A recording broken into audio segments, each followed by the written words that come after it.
Hello, everybody. I am your androgynous android game show host from the future, Nathan Blades. We're not in VTuber mode today, my bad. And welcome to the Neoncaster Twitch channel. Everybody's already here. Hello, Mage Armor. Hello, NBZ. Hello, Rook. Good afternoon to all of y'all. Welcome. You've been up since 3 a.m., NBZ. You have been working hard. Well, now is an opportunity for you to relax, for you to just take some time to chill as we go and make some stuff and open some cards and just generally enjoy our Saturday afternoon. Working hard, playing a lot of Saturn Bomberman. Ooh, that's a deep cut. Nice. Excellent.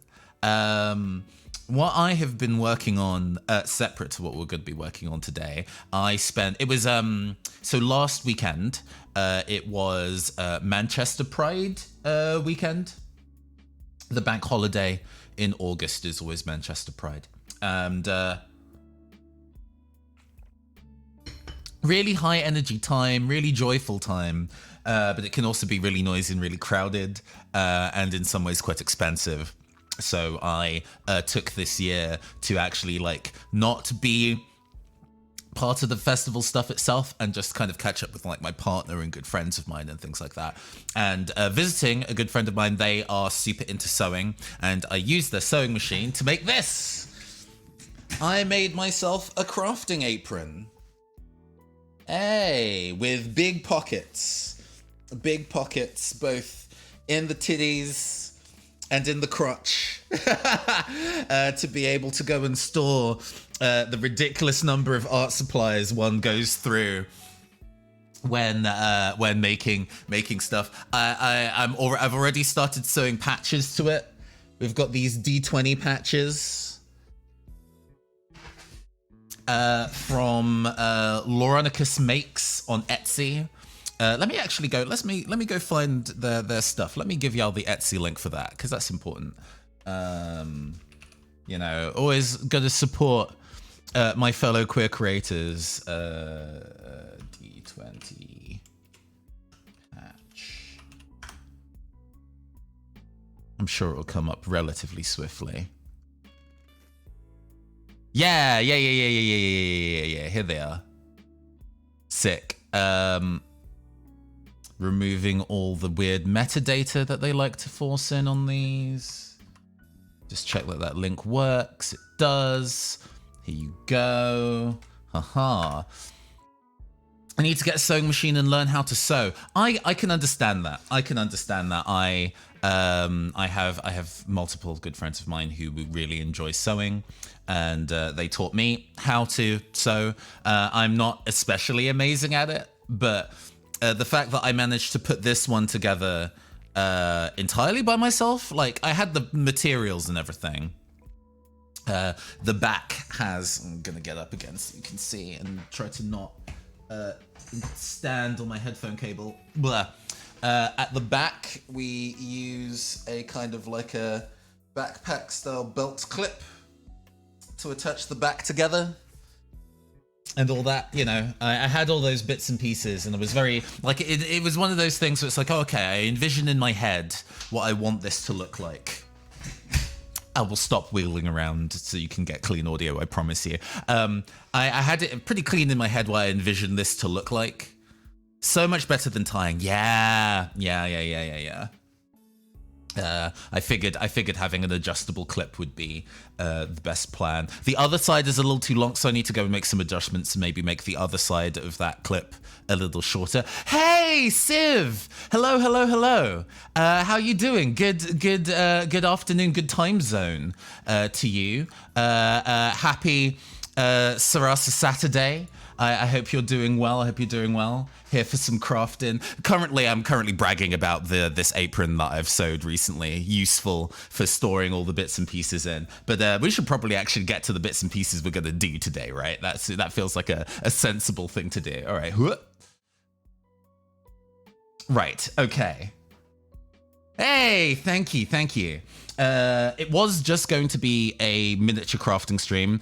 For those who showed up to the last one, where we were kitbashing a character entirely from scratch, we're going to be doing something similar, although we're using a much more expensive mini as a base for this one. Warhammer minis are relatively expensive, so, you know, I'm going to try and not fuck this up. But before that, yeah, well, I had to make sure that the nails are sparkly. It's a matte gold today.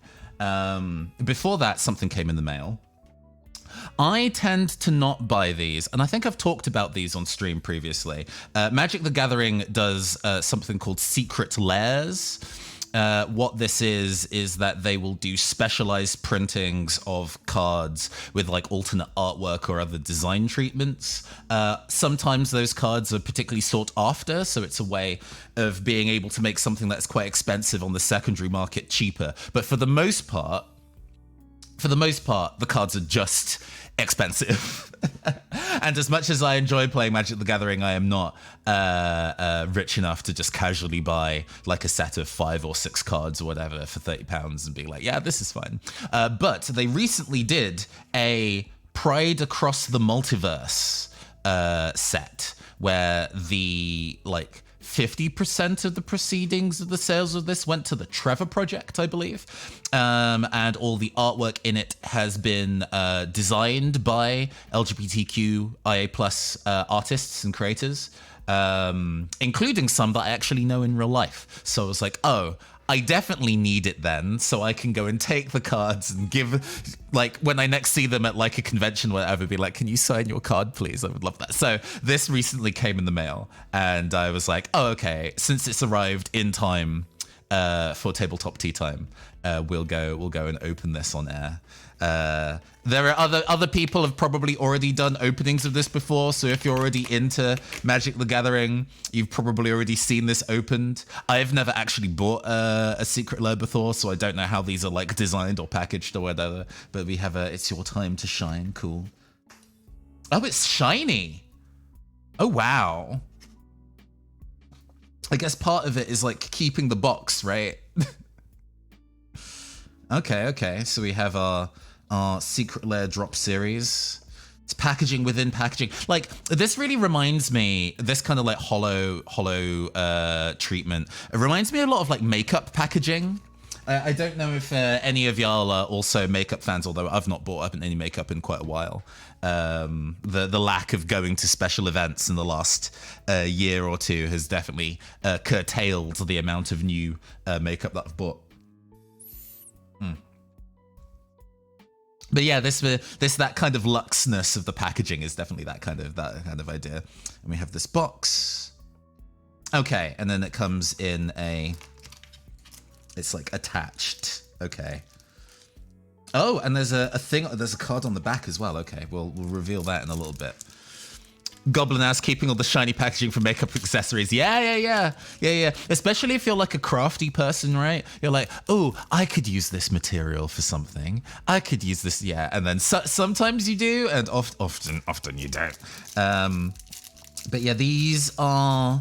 I do know about this. So they tend to, with every Secret Lair, they tell you all the cards that are in the set, and then they have one card, and then you never do. Yes, exactly that. And then they have one card that's like a hidden one of like a set. There's like multiple different cards that this could be, but these are all the like ones I know I'm getting. Although it was so long ago, I think it was for. It was for like Pride in the US, which is like what, February? No. Pride in the UK is February. Pride month in the UK is February. So I think we bought this in February, and it's taken this long to show up, you know. Or maybe it was in June. Maybe it was Pride month June. Yeah. A while ago. But we're going to go through it. I bought the non-foil versions, partially because it's cheaper, partially because, you know, it was in June. There we go. Corroborating my shoddy memory. Partially because the non-foil are cheaper, and partially because foils are prone to curling, and I don't want to pay a large amount of money for something that's going to turn into a fucking Pringle, you know what I mean? Anyway, we have Triumphant Reckoning. I do believe this is a non-binary planeswalker that was introduced a couple of years ago. The effect: return all artifact, enchantment, and planeswalker cards from your graveyard to the battlefield. Oh, I see. So this is definitely a card for the Commander format. It's a multiplayer format where you've maybe been playing a long game and you're like, oh, the art is really, really nice. I'll hold this a little closer to the camera so you can see. We can actually, let me go and refocus the camera for this range. Maybe we can. Yeah, there we go. Yeah, there we go. Really, really nice.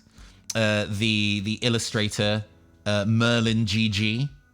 I'm gonna see if I can find like the promo website for this after we've gone through all the cards, so you can like follow the respective artists and stuff. But we have our Triumphant Reckoning. We have Savor the Moment, a gay wedding in canon between, I believe this character's name is Ral Zarek, who is like a steampunk lightning mage, and I can't remember the name of the husband because it's like in the novel, and I did not read the novel. But he is from Orzhov, who are like ghost enslaving Catholics. So I guess he's like defected from one of the legitimately evil teams to like get married. It's really cute. It's really cute. There's a couple of other planeswalkers who are in the background. So take an extra turn after this one. Skip the untap step that turn. I do. Ah, that's cute. That's really cute. I really like that. And it's only 3 mana. That's cheap for this kind of card. There is a deck that I'm building that's red, blue, black that casts instants and sorceries like twice. I might just put that in there so I can have 2 extra turns. We have Alicia, who smiles at death, who is one of the first canonically trans characters in Magic the Gathering.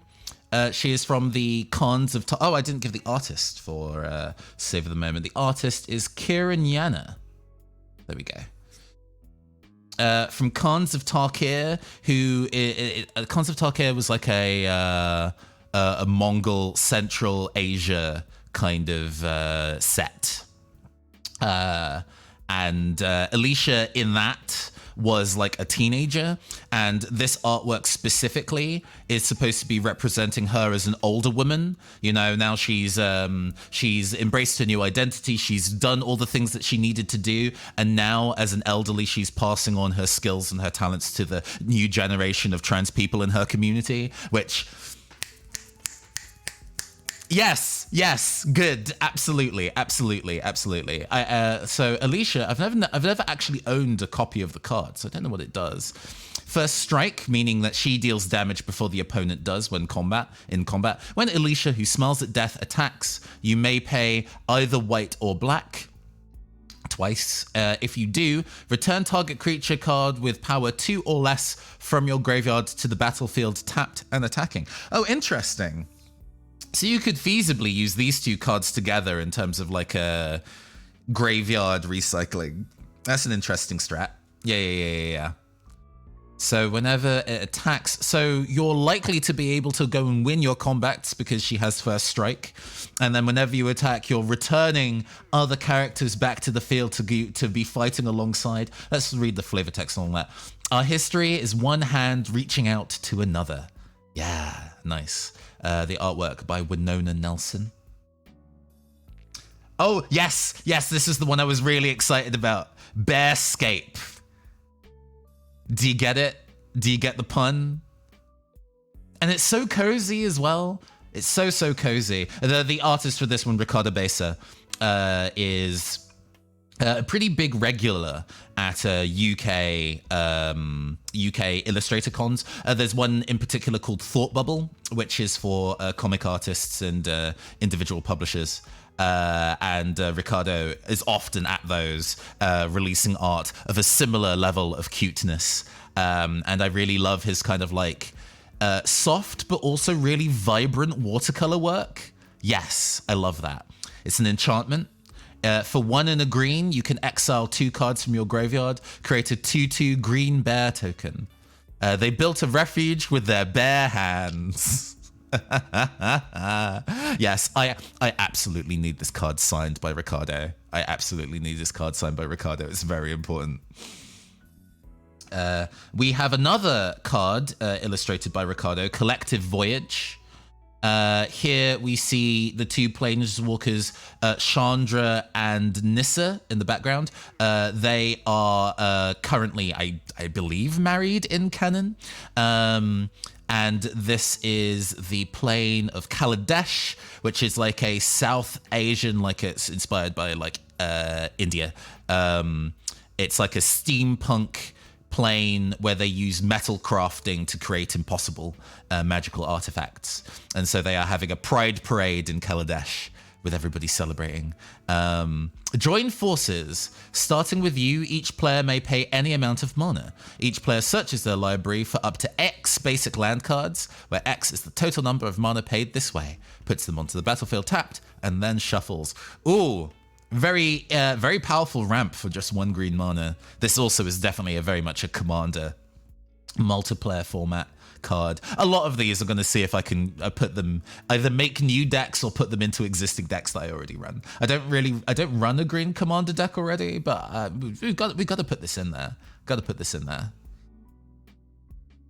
We have Heartbeat of Spring. Wait for others to be tapped out. Well, yeah, but we also want to make sure that they can add to the total. But yeah, there's options. There's options. Heartbeat of Spring. This is I know that her name is I think her name is Sahili Rai. She's actually from Kaladesh, the plane of the previous card that we were looking at. I don't remember her name. I think it's maybe Huatli. She is from a set called Ixalan, which is a very Aztec-inspired set, full of dinosaurs and literal vampire colonizers. It was not very subtle. I didn't know that they were in a relationship. This is also definitely stuff within the deeper lore that I have not read. But it's another enchantment in green. Whenever a player taps a land for mana, that player adds 1 mana of any type that land produced. So that's everybody at the table, not just me. Interesting. These two also go together in a relatively interesting way. Not me screenshotting all of these and sending them to a partner. Amazing, amazing. I mean, I think a lot of the artwork of these is generally available from the artists as like wallpapers and such, or individual prints. So I know that you can definitely buy a print of Bearscape. So if you want some cozy bears as artwork in your own home, it's actually pretty easy to get hold of. This artist is Peo MtG. You were right. Ixalan is a paradise, said Sahili. Mostly because you're here. It's cute. It's cute. A family can be 2 lesbians and a dinosaur. Soul Ring. This card is a staple in pretty much every Commander deck. You need a Soul Ring card, so this will go in any Commander deck that you play. The detailing on this one is actually super intense. So the different eyes on the Soul Ring are different pride flags, and then this kind of like library you can see in the background has a whole bunch of different pieces of queer iconography. We see a handful of aces over there. Yeah. We see a Mars symbol over here. We see the non-binary flag eye. That's me, that is. Hi, hello. I think there was a playmat of this, actually, that you could get. I may be a little too late to get hold of it now, but I definitely like the art on this. It's just so chaotic. Maximalist. The relic had been kept for years in a place of power, of community, and of friendship, distilling magic from the light of love. Nice. And then of the cards that we know that we have, by Jabari Weathers, who is also an astounding artist. He does a lot of tabletop RPG art. I do believe if you've ever seen the book Bluebeard's Bride, I believe Jabari did all the artwork for that. Mana Confluence. We see the gay Power Rangers, the Coven. When I meet up with my friends for brunch, we all look like this. It's a land. You can tap to pay 1 life, add 1 mana of any color. The Council of Gay. Yes, yes, yes. Better Places poured prismatic dreams into the world, rendering it anew. It's such a beautiful piece. It's such a beautiful piece. I love this. Did you know, actually? Did you know that the 6 colors of the rainbow flag actually have meanings? Each color of the pride flag actually has a meaning. Do I have my notes handy? Because I do have that handy.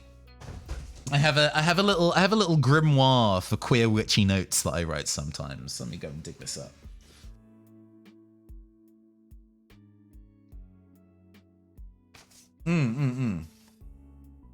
So in the pride flag, the red means life.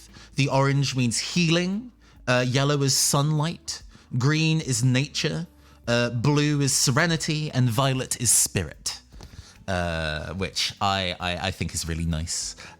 Early on, before the current version of the pride flag we have today, an earlier design of it actually had 2 additional stripes, a light blue and a pink. Pink standing for sexuality and light blue for magic. And genuinely, I'm very sad that magic has been removed from the pride flag. That's so good. All right, and we also have 1 additional card.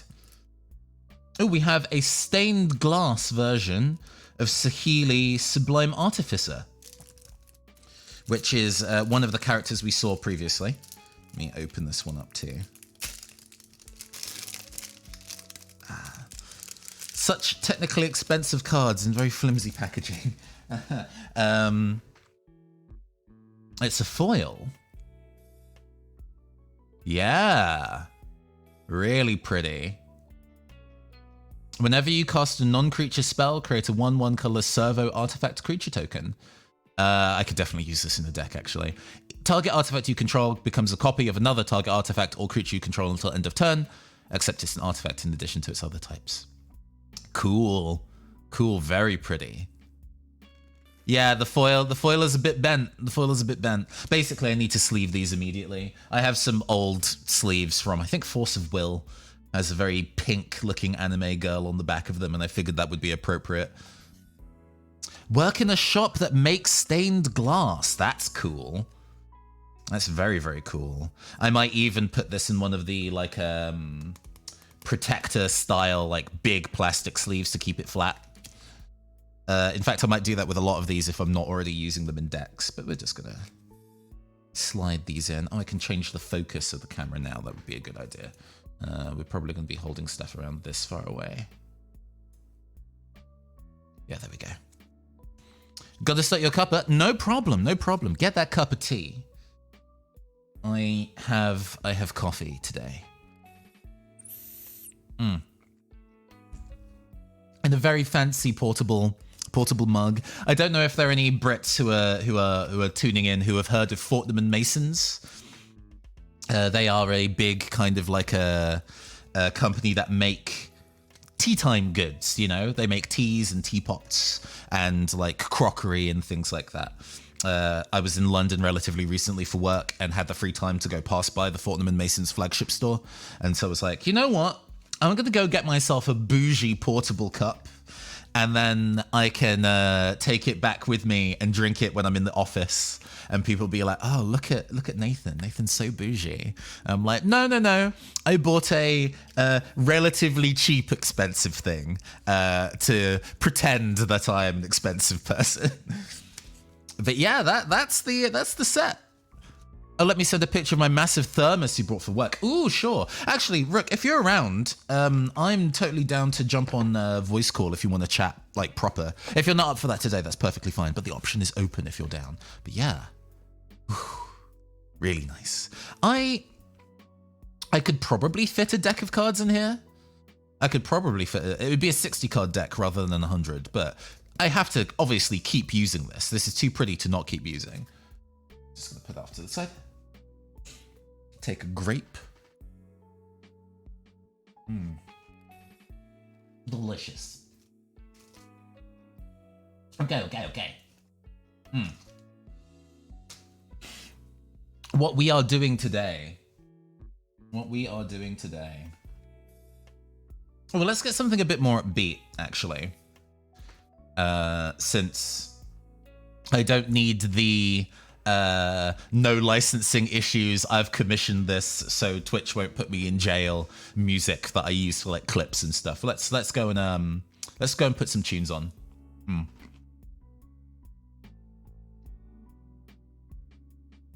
What are we using?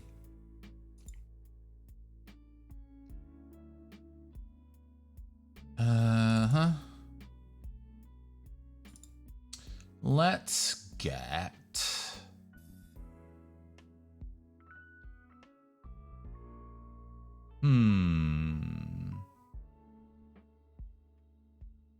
gosh, options. Let's get this going. Yeah, there we go. Something whimsical. Let's also zoom in the camera here. Okay, cool. So you can see it a little better. So we've done some Necromunda stuff on stream before. We were using contrast paints to go and paint some esches that I made a while ago. But there's a whole bunch of essentially units that are not tied to any faction in the game that you can use for any. And I'd seen this a while ago and been like, ooh, oh my gosh, I definitely want these. I think I actually showed the closed version of this packaging when I did the stream where I went to UK Games Expo earlier this year. And this was one of the things I bought. It was a resin miniature and quite expensive, as it turns out. Games Workshop like to overcharge a little bit sometimes. But I really like both of these designs. This medic here with a kind of like chunkier body type, I was like, oh yeah. I'd love to have a range of body types across the miniatures that I have. But I really like this like radio comms guy. And clearly he's supposed to be like a really resolute kind of like engineer type kind of character.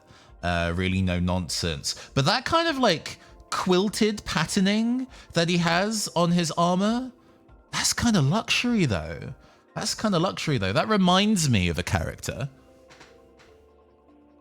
It reminds me of Pearl from Splatoon 2, who also has that kind of like, let me see if I can like, so you can see the quilting detailing on the amiibo, right?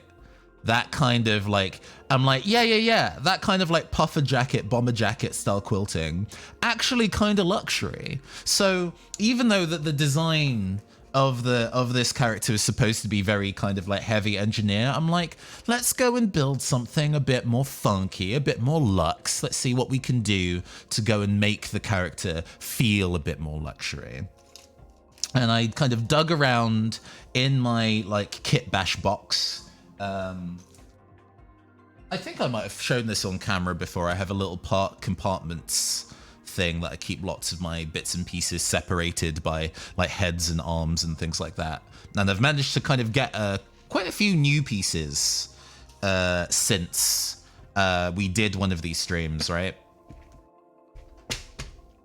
Including things like tiny guitars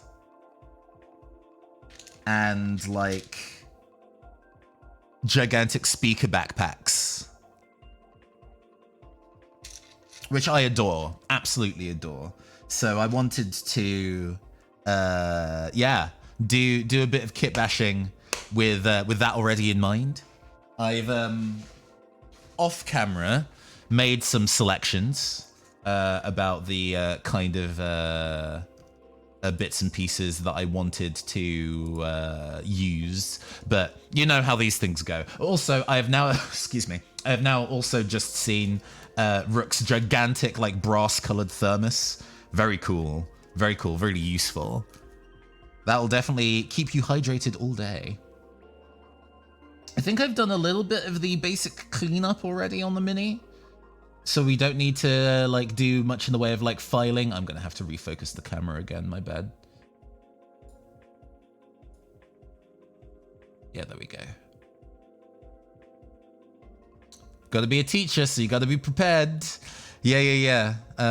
These children drive you to drink tea. Only tea. Of course, only tea. But yeah, look at the quilting on the character. I really love that detail. It's kind of annoying that the arm, like, goes across his chest, so it kind of covers up part of it. But yeah, I really like the detailing of this. Like, when it's just in black and white, when it's not suggested that it needs to be, like, grim and gritty, you're like, no, this could be fashion. But he has, behind his back, he's holding a gun. Like, he's holding the gun behind him, like, ooh, we're keeping it secret. And, like, that gun's kind of boring. That gun is a little bit dull. So we're just going to go and switch this out for maybe a more interesting gun. He has his little arm with, like, a little communicator watch on it. And you know I love me some chunky wrist-mounted technology. In fact, the character that we kitbashed last time we did one of these had that gigantic arm-mounted computer in it. So definitely keeping that.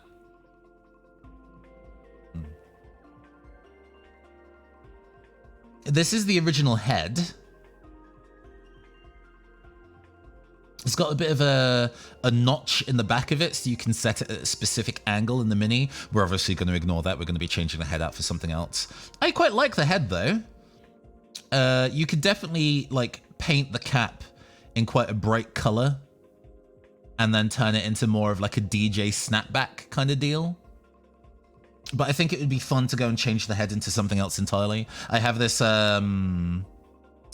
disco, like, style afro head that I think would be really cool.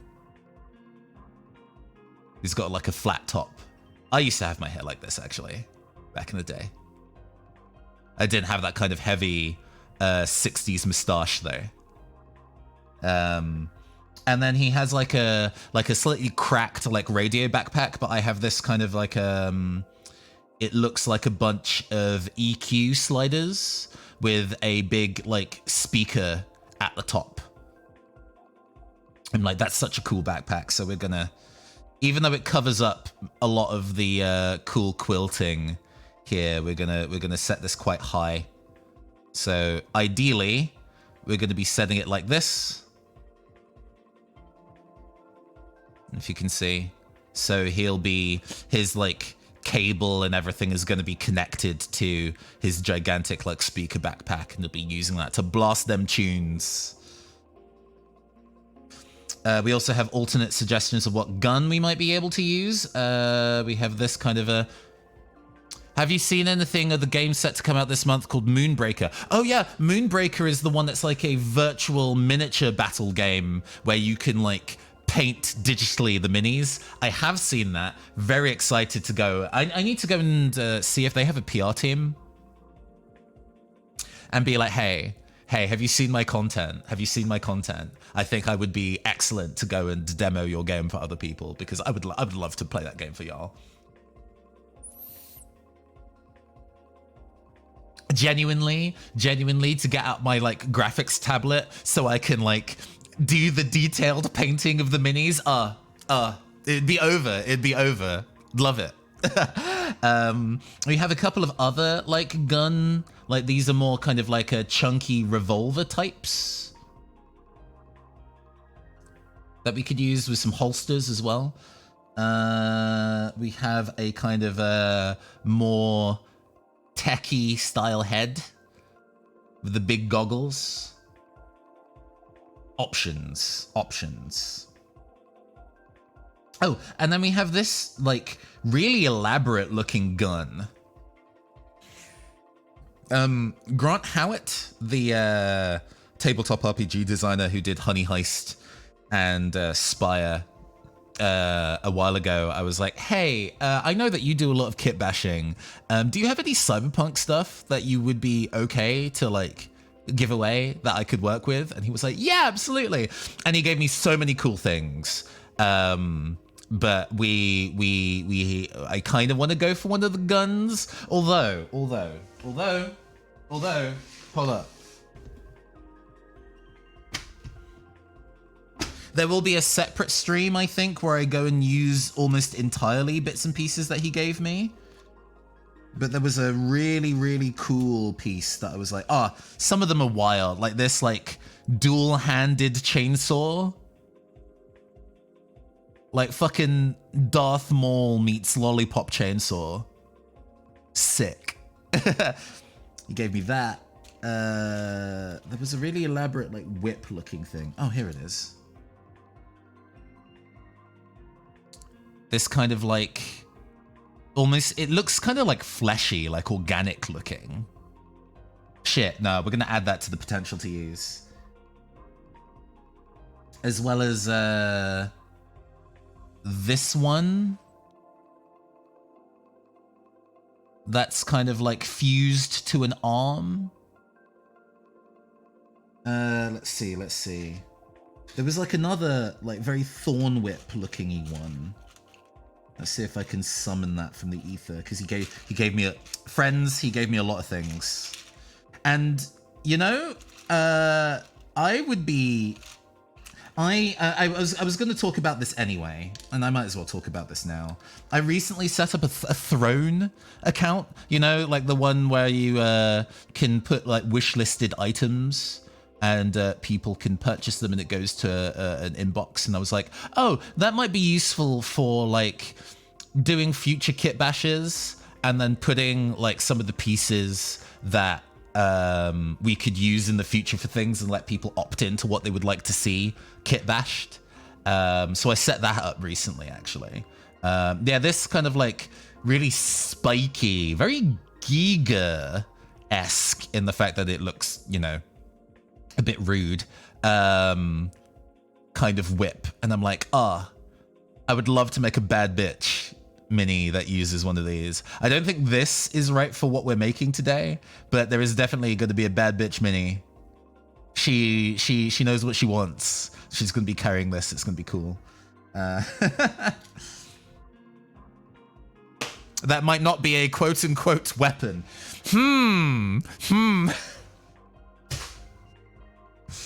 That might be a Slanesh weapon, if people know who the Slanesh are. I genuinely don't know where it's from, but it's cool. I'll use it for something.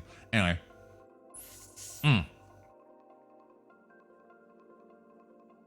Unless, yes. Hold on a second. If doing things in order, copy profile link. I think this is the right thing. Oop. Is this the right thing? Yeah, it is. If folks would be interested in... Oh, we're going to do 2 bits of promo before we actually get into building things in one go. Bear with me. If one is down for the idea of specifically helping me buy bits and pieces that I use for kit bashing and stuff in the future, I do have a Throne account here that you can go to. It's also down in the doobly-doo.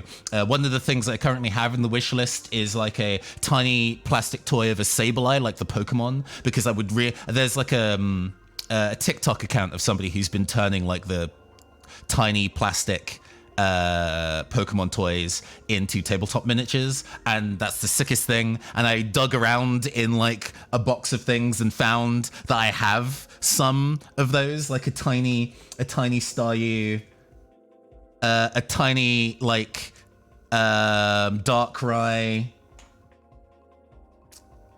a tiny, oh my god, it's not Aegislash, it's not Doublade, it's a Honedge. It's a Honedge, and you can take the sheath off. And I'm like, this needs to be a mini. This absolutely needs to be a mini. That'd be cool. I have an Arceus and a Meloetta. And I definitely want to turn all of those into tabletop minis that I can use. Oh, and the Luna, and I like a promo Lunala thing that I got for buying like Pokemon Moon on 3DS way back when. And I just want to cut off its head. I just want to cut off its head and use the head in something else. Oh yes, thank you. Thank you for reminding me to change the stream category. I had that in mind and then entirely forgot to. Thank you for the reminder. This is now Makers and Crafting. This is now Makers and Crafting. Thank you for the reminder, NBZ. Like, I had the window open to do so and entirely forgot to. Man, too excited to talk about things. Anyway. There's that going on in our lives. But also, there is on the 13th, Tuesday 13th. Yes, Tuesday 13th, about 2 weeks away. I will be doing a voice acting request stream with a good friend of mine, Loxley / Satira Strategy, where you can submit things for me to say and how to say them, and I will read them with some limitations. There are certain stuff, obviously, that I will not read for you, but most things, even horny things, I will read. But we only have like 5 submissions so far, and I would love to have at least 10 before we do the stream. So if you would like to go and give a request to professional voice actors, please do consider giving that link a click and submitting a request. Okay, enough fucking faffing. Let's go build a miniature, I suppose. Rechanging my focus again. There we go. We've been given a bit of a handy-dandy like guide on how to build the character, and it's designed to be quite straightforward, right? Oh yes, I really appreciate it, MBZ. I would love to see what you come up with. So we have our main body, and then separately we're attaching the head, the back, the arms, and so on and so forth. The arms are probably going to be the most straightforward ones to do. This arm is going to be the most straightforward one to do. So and I'm not going to change it. So we're going to be working on those first. We're going to attach this arm. We're then going to change this gun out for something else and then attach it. And then we'll do the backpack and the head.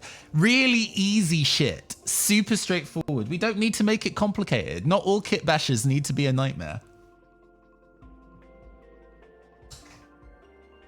If it goes really quick, we might build something else today. We'll see.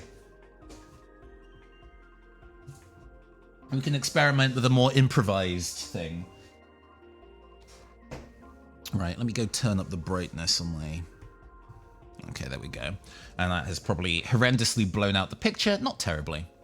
Not terribly. We can drop the brightness a hair. Yes, no problem at all, MBZ. Thank you for showing up and saying hi. Congratulations on your new video game achievements, and please rest well. So simple bits and pieces first. Let's put on some more actual, like, we're working music. What is that going to be? Oh, we can put on some music from Stray. Yeah. Yeah.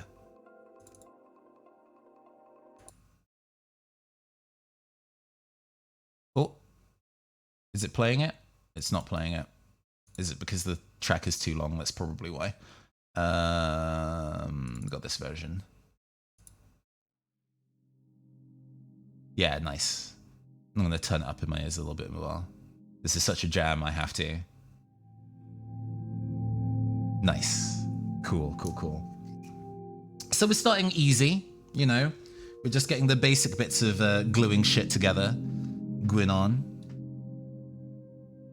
Like, because it's resin, I would normally use plastic glue for lots of bits and pieces of things like this. But because resin doesn't melt using plastic cement, we have to use super glue. But that is okay. A lot of the basics of this is already designed to kind of essentially snap together.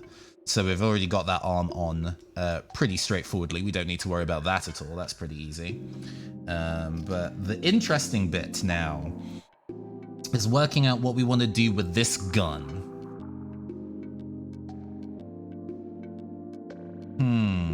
Because that is technically the other hand. But But we can... So the way that this gun attaches is he's holding it behind his back, like, oh my god, focus.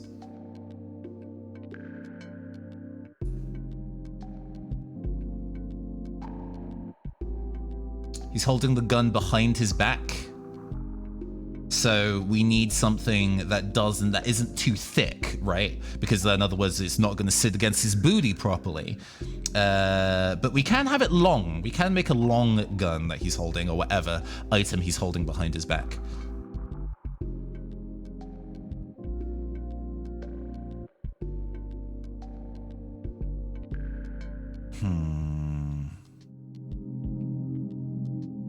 So currently, we could change it out for this kind of bulky machine gun looking nightmare. Gonna take the time to do your nails. Ah, nice. What color are you gonna paint them in? I always find that's the most difficult decision, is like, what color do I want to paint these? In fact, let's not worry too much about what we're attaching it to first. Let's go and get rid of all the bits and pieces of this gun that we don't care about. Just getting them clippers. Setting it against what we want to remove.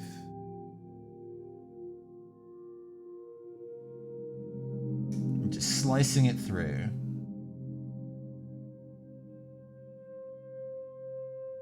No mercy. No prisoners held. So many colors going for teal and rose red. Ah, yeah. That's an interesting combo, actually.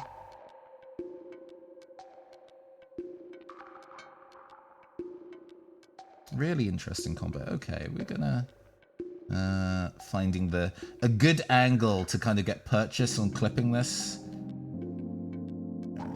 Sliced off. There we go. So we still have the characters like trigger finger, but we've removed the gun, so we can now just kind of attach whatever pseudo gun we want instead.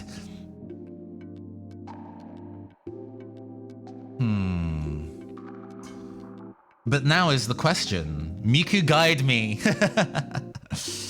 Now is the question of what type of gun or whip or electro cyber weapon do we want? I mean, if the character is a bit luxe, going for something sleek feels like a good idea, right? We don't want just a stubby gun. We want something that has drama to it. Little green work map. When doing sewing projects, I have like a giant, like what would be like an A1 style, almost like a half-meter, like baby pink cutting mat that I use for sewing projects. But this does well for the doing little bits of crafting. We'll drop the contrast a little bit as well. Actually, there we go. Let's see. Do I have an elegant looking gun? I mean, granted, tabletop war games are not known for elegant gunnery. It's usually the biggest gun. Not little, technically 17 by 23. Ooh, that's pretty big. We have a lot of guns here, but I don't know whether I would necessarily qualify any of them as elegant.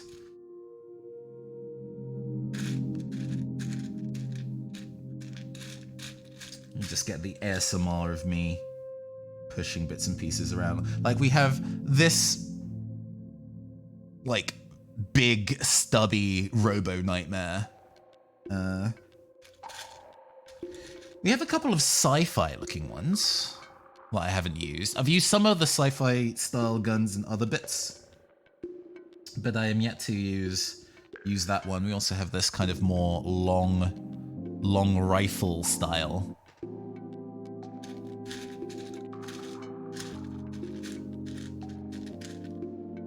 But would they count as elegant?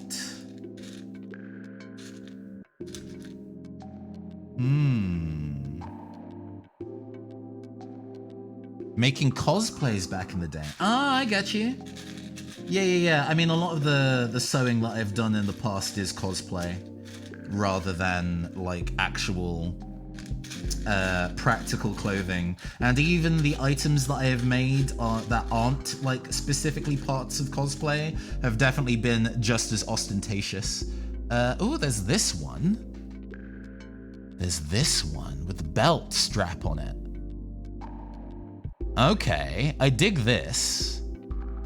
Because then I can design the strap. The strap makes me think of,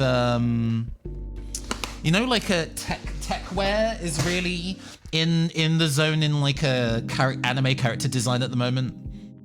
And one of the kind of key aspects of tech wear is the kind of like big colorful straps that are usually in a contrast color across the main outfit.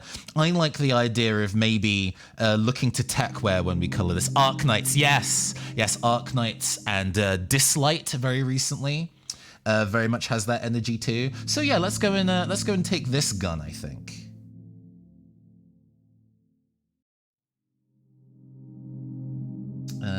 We're gonna just roughly see what I need to do to get it where it needs to be. Also paying attention to the fact that it's technically the other hand on this. Not a fan of it, but I'm glad other people like it. Yeah, I get what you mean. I mean, like, mobile gacha stuff is stuff that I have a hard time getting into in general, and I am not really like an animal person detail kind of character design-y thing. I know that obviously being a Forgotten Indigo fan, I understand the appeal of animal people, but it is not what I would normally put in my own character designs, right? And Arknights is kind of very much revolves around the idea of taking those animal aspects into character design. But the fashion is really nice. The fashion is nice. I would be really enthused to see more games outside of like the mobile game market experiment with kind of modern. Oh, the Cybertech plastic clothes. Yeah. I see. Yeah, I mean, I'm a bit of a cyberpunk at heart. You see my styling. You see my Y2K aesthetic. You know what it do. But it's I think one an interesting thing I'd be looking for in that kind of streetwear space is where it can go in terms of combining with other aesthetics, because I am very much a formal wear and dress shirt kind of person, as you can see, and I will be like, oh, I really like this pattern, or I really like this color, but it's in a cut too casual for me. I would really like to go and see what some of the future ideas of blending formal wear or business casual with tech wear, that kind of stuff, I think would be really interesting to see. The kind of like blazer style cuts, but maybe looking to the materials or the patterning of tech wear. Ooh, I dig it. Yeah. Okay, so we've decided on our armor, we've decided on our gun, and now we are in the process of like, how the fuck do I make these two pieces fit? So first up, we're gonna just kind of cut away this arm because we no longer need it. This hand here, we're just gonna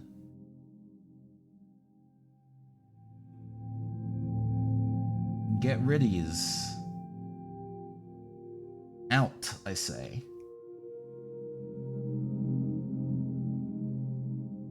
I might need to actually use a craft knife for this. Craft knife handle. What was the base model? Oh no, don't worry, Tom. We're using the gang lookout character here. Actually, shit. Let me go and jump in the Discord. And then if people want to go and chat while I'm chatting, yeah, there we go. So we have the base of the body, but we're just kind of working on the other limbs to include. So we have the handle, and then we got to go and decide on the blade that we need. We can just use a traditional sharp angled blade. Love having multiple different types of cutting blade to use for different tasks. Actually ended up being very, very useful. Am I turning this even in the right direction? Here we go. Nice and firm. And now we are removing the last little bits of plastic from here so we can kind of get through this. Because we don't want There we go. Easy video game. Just kind of trimming away the bits of the previous handle and things there that I no longer need. And there's going to be a process of what they call dry fitting. Hey, Crying Cryptid, hello, everybody's here. I hope you're all having a good weekend. I hope you're all having a good weekend. It's always a delight to see y'all. So this is the rough fit of what we're doing. I could probably cut a bit more into the gun. But that feels like that sits quite nicely, which is good, encouraging behavior. But we are just gonna continue to file away at the kind of handle parts of this. In fact, I might even just use the file. That might be a bit more. It's so tiny. Yeah. Isn't that how that always how it go? Where it's kind of like, this thing is beautiful, but also the required size is so small. So small. I have tweezers if it comes to it, but we should be able to go and put all these bits and pieces together.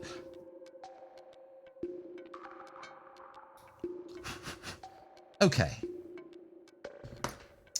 Just another dry fit check. Yeah, the angle isn't quite what I would be wanting.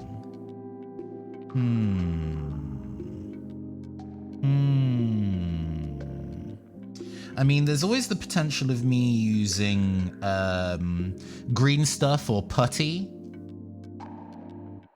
to try and get the exact fit I want. We're going to use a bigger grit file, I think. Yeah, there we go. Now we're schmoving. You can hear it. Oh, it doesn't. It doesn't sound. I was hoping y'all could hear the filing in progress. I've maybe even sounded a little too deep there. That's fine. Okay, looks good. Looks good. And that's a nice smooth surface for the glue to adhere onto, actually. That's the more important thing. Where did the arm go? Okay, so we've got that going, and it's sitting like there. Yeah, that's fine. Okay. Precision Glue Max, this says. Could hear a little bit of it filing ASMR. Excellent, excellent.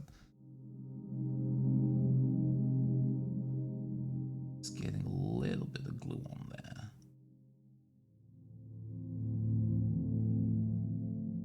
Oh, okay, we've got it. We've got the glue on. We're gonna get the gun.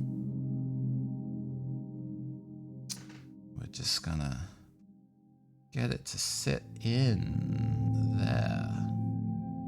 Just hold it there for a little bit until it sets. It's set quite quickly. Are we all right for angle and things like that? It's always the thing I worry about with these, actually, is the kind of like, okay, is the angle of this good? Is this actually going to line up properly and things like that? Man, impromptu toast eating ASMR section on the stream the other night. It's always a weird thing to eat on stream. I tend not to. But obviously, with this being a lunchtime stream, I have food, even if it is grapes. And a sandwich, I guess, when it comes to that.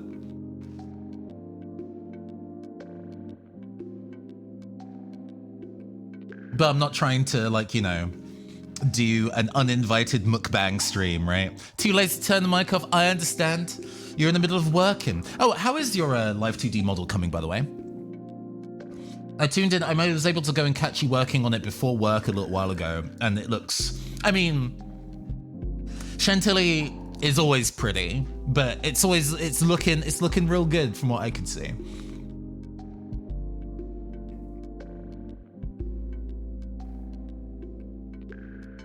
So we've got our gun,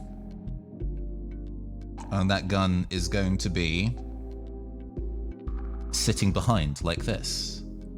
And that's a nice angle, actually. That worked quite well. I am still slightly concerned about the angle of the backpack. We'll see. We'll fucking see.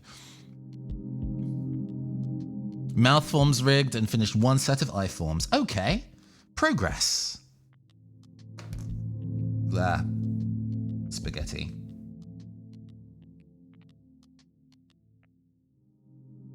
I'm gonna get that glue on there. I'm gonna go and close this before it dries up. There we go. We get our arm. Holding the arm in a way where I'm not just going to get all the glue on my fingies. Finding the right angle to press that in. There we go. Hold it there. There we go. Nice, nice, nice. Yeah, that sits. And I think especially once it's spray painted, that'll feel quite intentional. You know, it'll feel like that's all supposed to be connected like that, which is the ideal goal of these things, right? Is the making it feel like it wasn't actually kit bashed. 25 hours of rigging into it, and no, only 40%ish done. I mean, it feels like big complex rigs do definitely take time. Just a little guy, just a tiny fella. Let's go and attach the giant backpack first, the Jabs backpack. I love the EQ design on this one. Oh, did I show you? Did I show you my most recent finished mini? Well, it's not most recent. I've finished painting something since then. But oh, hi Rook. Hello, hello. How you doing? Marvelous. Nah, you can just with these streams you can just jump in and say hello whenever. You good. How have you been?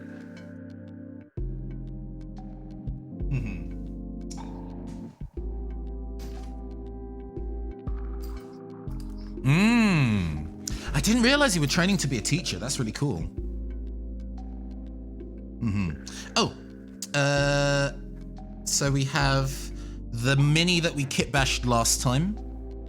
Because people might not have seen it painted. I've definitely shown it on stream before, but I'm going to show it off again because it's cool. Oh, you cannot hear them. Oh, hold on. I know why that is. Right, okay, there we go. And I need to make sure that the audio isn't being doubled. We're going to have to just turn that off. Cool. Say hello to the people, Rick. Hello. There we go. Yeah, that's working now. Okay. It means I can't hear that BGM, but we'll work our way around that. That's fine. That's not a problem. Yeah. No, it's that's not a problem on your end, Rook, at all. That's me doing that poorly. But yeah. For those who didn't see, if you remember when we did the last kit bashing stream, this was what we've made before. It's now fully painted. Oh my god. Oh, I love the crystal effect. Like, oh, the spikes ripping through the dude. Absolutely wild. So realistic. Oh my god. It came out really, really nice. And they're painted with UV paint, so the spikes glow in the dark. That's cool. And then the kit that had this in it had a number of audio themed backpacks. So I recently painted this model and gave him a custom backpack that is a little vinyl record player. That's cool. Yeah, I've been this kind of particular style of painting has been what I've been obsessed with recently, in that like a lot of existing like, you know, when you go on Instagram or Reddit or whatever for mini painting, a lot of them are really pushing for verisimilitude. They want it to look as realistic as possible, and I'm like, no, I want them to look fake as fuck. I want, like, you know, the N64 Smash Brothers, and then there's the opening cutscene where Master Hand puts like the doll of like Yoshi and Mario on a table, and then he clicks his fingers and they come to life. I want that energy. I want them to look like toys. I want them to look cell shaded. So I've tried to get like black lining in the edges of some of the larger shapes to suggest a kind of cell shading aspect to it and things like that. Especially the shoes. I really like how the shoes came out. I'm really, really happy with the shoes. The shoes are great. Ah, thank you. But yeah. So this is probably going to be getting a similar treatment in terms of making this feel like looks Borderlands-esque. Yeah, definitely keeping that kind of energy. The detailing or the hatching in Borderlands is maybe slightly out of my range. we're more of a Jet Set Radio. We're more of a Mega Man Legends 1 kind of tier of detail work. But we get there. So yeah, now we have to kind of see if we can make this backpack fit. Although I have a feeling with this little arm here, all these additional pipes at the bottom of the model of this backpack are not going to fit correctly. So I am going to have to do some trimming to get it to where it needs to be. I think I might remove these little side panels too, actually. I don't think I need them.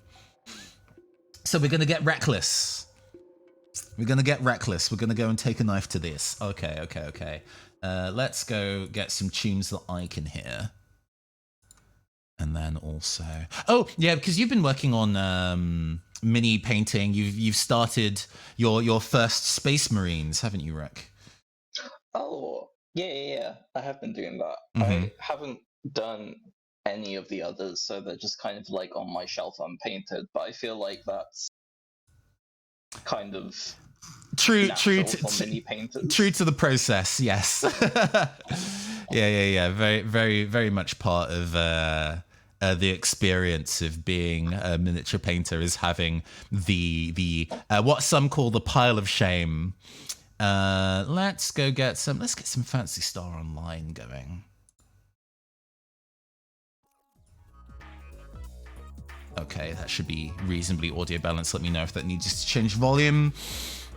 Go crazy, go stupid, go reckless, yeah. We're just gonna go and remove all these additional pipes at the bottom of the Mini. I think that's just immediately getting in the way of what we want, so we're just gonna... Goodbye. Don't try this at home, kids. Measure twice, cut once, as they say. But I was never good at following instructions, so those are just gone. I need to file this down, but this is a resin thing, so to do that, I'm going to A, open the window and B, put a mask on. Hold on a second. Means you get another shot of the apron, innit? Where is a mask? I have handy. Somewhere on this table, I think. We're getting the floral one, that's fine. Ha ha ha! Yes! Valorpunk does indeed use this jam.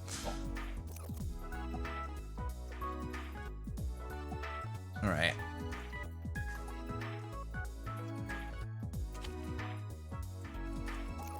Don't be like me in the past and set your lungs on fire trying to file resin without proper ventilation. It is a bad fucking time.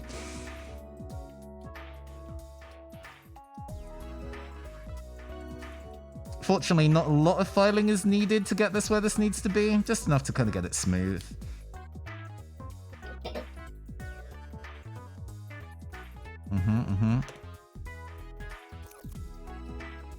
Yeah, I am actually really behind on Valorpunk. It's a great show. I'm have you played Masks before? I feel like you would have done.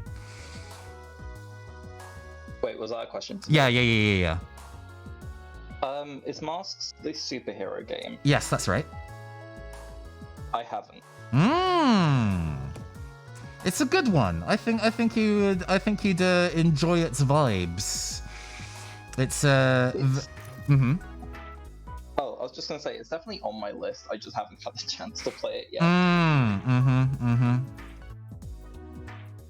Goodness knows that in a very similar fashion to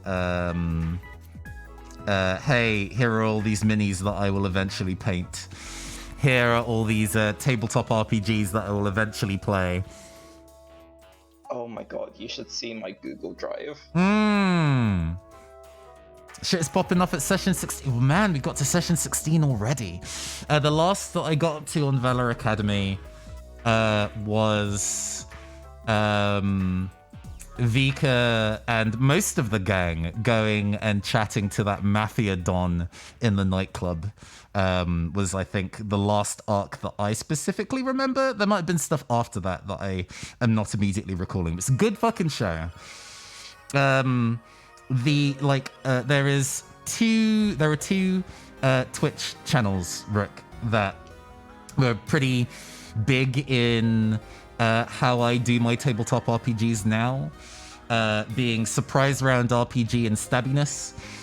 They both have really, really fantastic approaches to making tabletop RPG actual play visually and orally engaging that I think not a lot of shows attempt to do.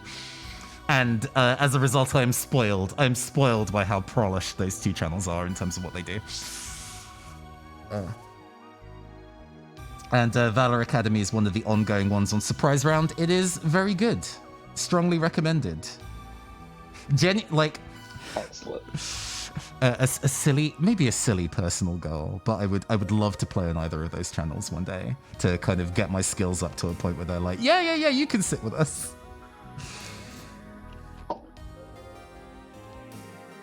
Mm-hmm. Do you have anything like that, Rick, in terms of like, oh man, I would love to go and play on this channel? I don't, other than like having friends who do actual play and just being like, I want to play with you like one day on the stream. Yeah, I get you. But I don't have any like specific channels for them. Like, I like your vibe. I want to be part of this vibe. Your answer was supposed to say the Neoncaster Twitch channel, Rook. What are you doing? I've already played with you. No, I know.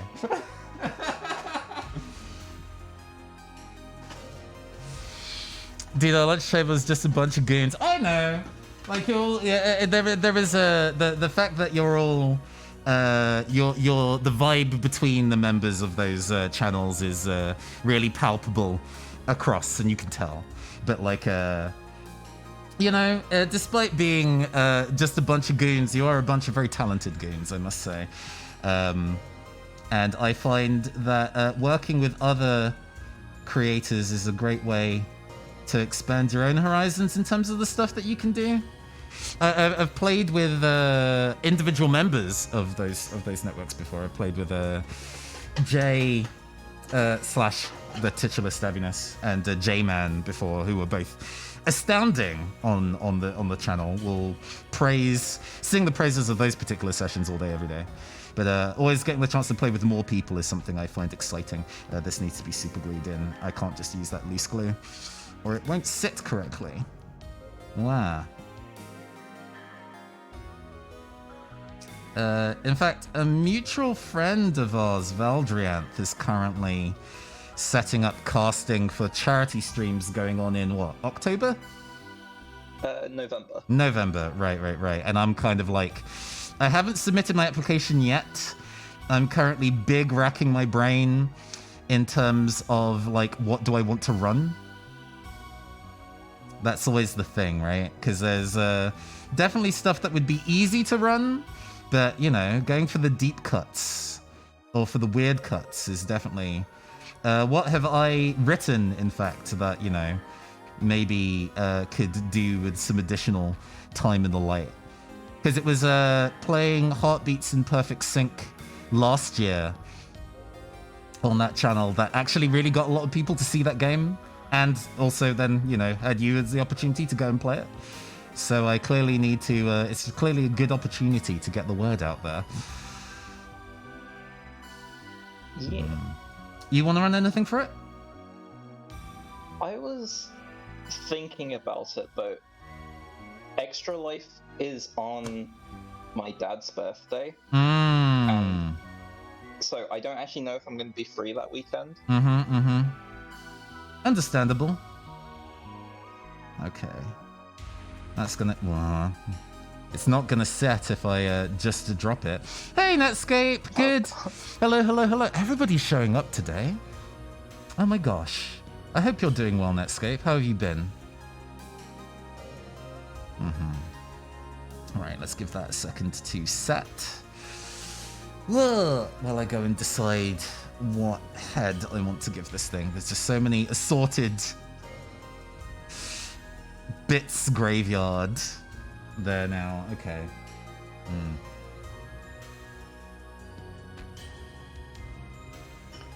Actually, I'm done filing, so I can remove the mask again.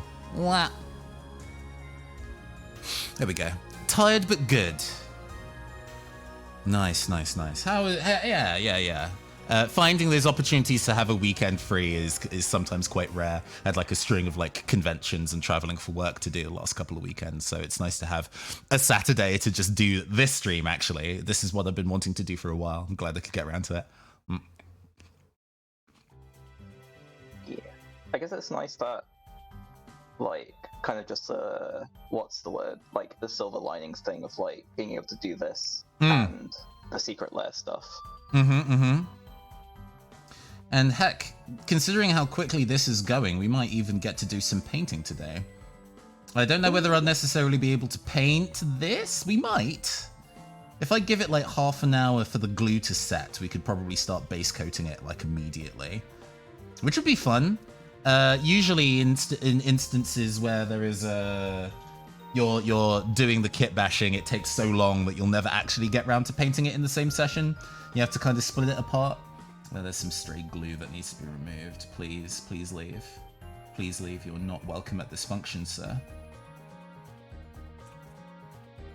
But this little combination of pieces has been simple enough where, yeah, maybe putting some paint to it, even if it's just basing it in black, would be a nice way to go get it started. From personal experience, I tend to, I am ruining the glue. Don't push it too much, please. From personal experience, I find that I tend to paint stuff in 2 sessions a lot of the time. One to kind of get the block colors down, and then a separate session later to do the detail work, because I will like burn myself out if I try to do the entire thing in one go.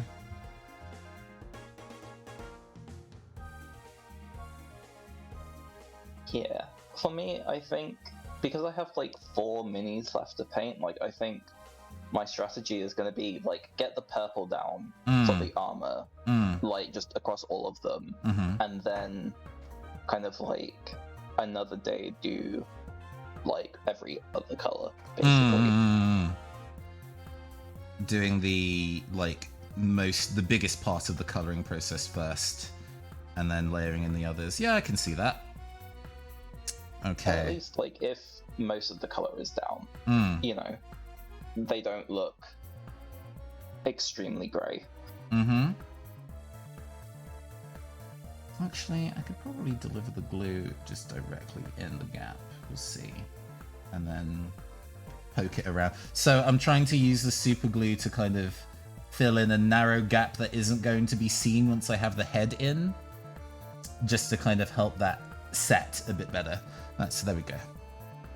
Having a part of my like crafting kit is just like a whole pack of cocktail sticks that I use to help push things around or scrape parts off or poke them. Surprisingly useful multi-tool, considering you can get a ton of them for like, what, 50p?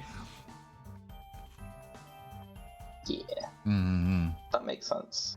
Actually, given how like horrible glue is. And I'm the kind of person that has like, I don't have many like sensory dislikes, but the idea of something sticky on my hands or just on my body in general, I'm like, no, so having a tool to use the glue is pretty good. Hi, Aura the Boris, Lilu Dallas multi-tool. God, it's been forever since I watched The Fifth Element. Wow, what a movie. Like, Ruby Rod is a personal icon. Oh, don't tell me you've not seen Fifth Element.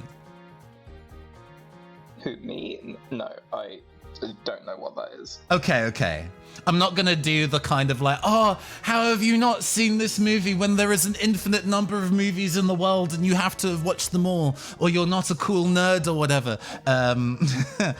like The Fifth Element is like a camp sci-fi movie. Saw it for the first time about last year. Yeah. That's kind of like an early kind of cyberpunk fantasies deal with a pretty wide range of very interesting actors in it. I'm pretty bad at actor names, so I would have to pull over Wikipedia to get everybody's names correct, or I will get it wrong. But it's I guess its big claim to fame for me anyway is that all of the outfits, or most of the outfits, was designed by Jean-Paul Gaultier, and it has that level of French high fashion extremeness to a lot of the outfits in it, and I absolutely adore it. Yes, Bruce Willis is the lead. But there is a character in it called Ruby Rod, who I think is played by Chris Rock, as this Chris Tucker. Thank you. I googled it. Thank you. Hey, no, appreciated. Who has this like hyper fast talking TV show host energy with like a large blonde pompadour, and adore him in that role.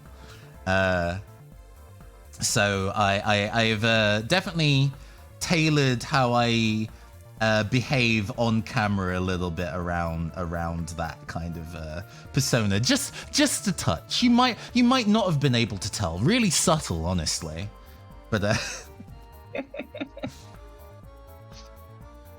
you know, love to be a subtle character. Removing that indent in the neck is going to be relatively difficult without trying to disturb all the other bits and pieces that has happened to this mini so far. Big high fashion, just a little bit. One of the things on my to-do list actually is to set up alerts for a bunch of things. Never would have guessed. Yeah, to set up like the audio for like various alerts and such. And I want to. Oh wow, more jams from Tabletop RPG streams actually, huh? One of the things I want to do is kind of take audio samples from stuff like Max Headroom and Ruby Rod in The Fifth Element and bits and pieces like that and use them for alerts. That's on the to-do list. It's not even necessarily a difficult thing to do. It's one of those things that you just got to actually sit down and set aside the time and intention to do it. I think it might be easier to go and take the clippers to these.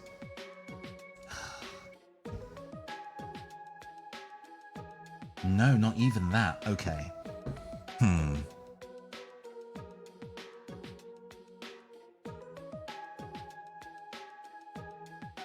gonna have to do games done quick, serious time for a moment while I carve out my destiny. Rook, you vamp for him.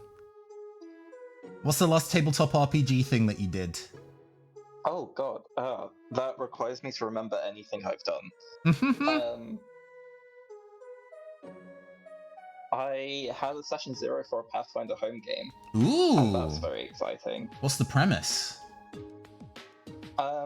So we're playing in our GM's home setting, and we're basically just a bunch of very traumatized people and me doing an adventure. So adventuring to work through personal trauma. Yeah, and also for money, I guess. Yeah. How that reminds me a little bit of the first Nier game, like Nier Gestalt, where ostensibly you're on that adventure to go and help a sick daughter/sister, but mostly you're working through the party's own personal traumas while gaining cash. Yeah. Yeah. I get it. Okay. Money is good for goods and services. Alright, that works reasonably well. And then all we just need to do is shave off the bottom of this a little bit, and we should be able to go and glue that motherfucker right in there. Ugh. Excellent. What head did you go for? I'm going for the little disco afro head, I think. Ooh. It's surprisingly uncommon to find particularly like black faces and heads in mini sets sometimes. So whenever I see like kit bashing websites with a bunch of heads that are kind of like, oh, you know, these guys have like afro hair in different styles and things like that, I'm like, yeah, gotta go get them. I'll definitely be using them. Yeah. Okay, there we go. Because, you know, I could definitely just take existing stuff and paint the skin color deep, but that's not really the same thing. There's a whole bunch of different features and tones and stuff that aren't just directly translated in that manner. Yeah. I think I have a similar thing with like a lot of video games, like very specifically Pokemon, because that's where I find the issue most. Of, like, you just changed this person's skin tone. That's not enough. Well. yeah.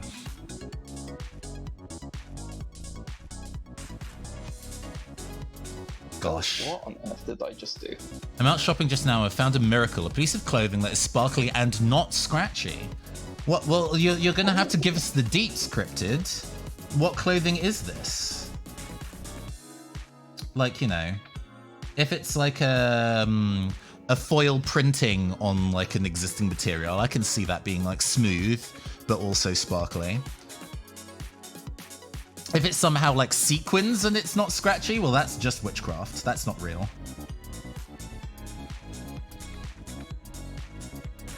Oh my gosh, do I need to re-edit this more?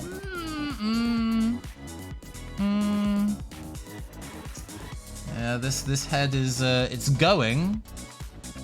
It's going. I might just need to be. Yeah, no, it sits. It fits. It's just kind of like hoping that it doesn't fall out or anything. I just have to wait for the glue to cure. But that's actually already a very coherent build. Yeah, that looks good. Like, other than the color of the gun, like, that being like could have been like designed like that. Hey, you know, we take those. Thank you very much. Now we have to go and decide on what base to use. Let's see. Where is the box? Oh, bases. Let's just wiggle this off to the side so stream can see. It's like one of those woven fabrics that has tinsel-esque plastic strips. I understand what you mean. And because it's not all of the strips, there's enough kind of comfortable fabric in there that works. I see.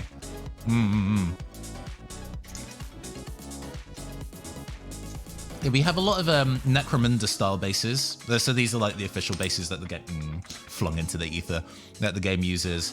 But I also have more kind of like urban warfare style ones that I've used in some places. Like we have one with a little tire.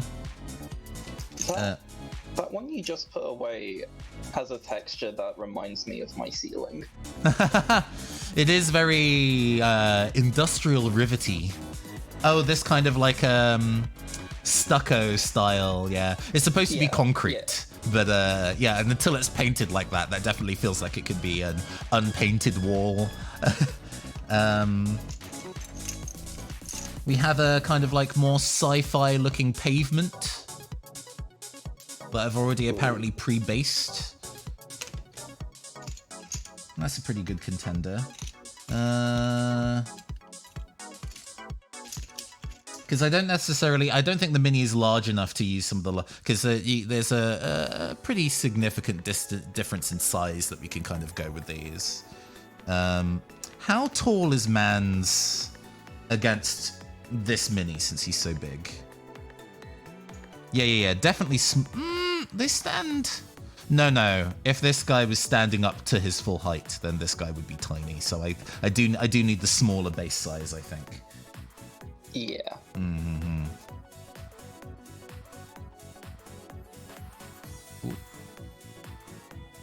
So So we've got that sits reasonably nicely, like that. Oh, I can use blue tack. Hold on.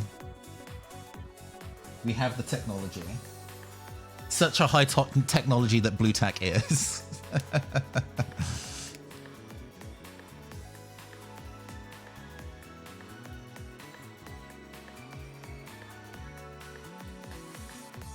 Let's get his little leggies.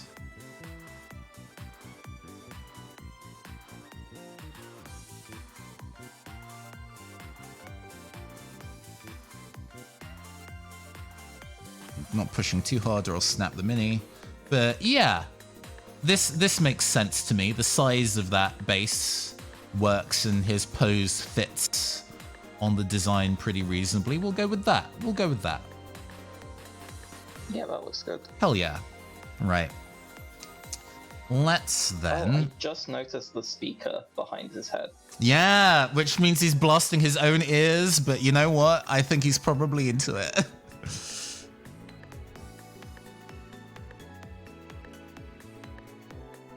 Technically, the other mini with the kind of like audio system backpack, that speaker is maybe a little too close to his own ear, but he's wearing a headpiece, I guess, so it's fine. In the cyberpunk world, you can probably like tap a setting to like mute it for yourself. You've got the cyber ear implants, so you can just not deafen yourself when you're blasting. What is this dude blasting? He's blasting like high feature disco, I think. With that style of hair and moustache, the 70s style moustache, it has to be disco.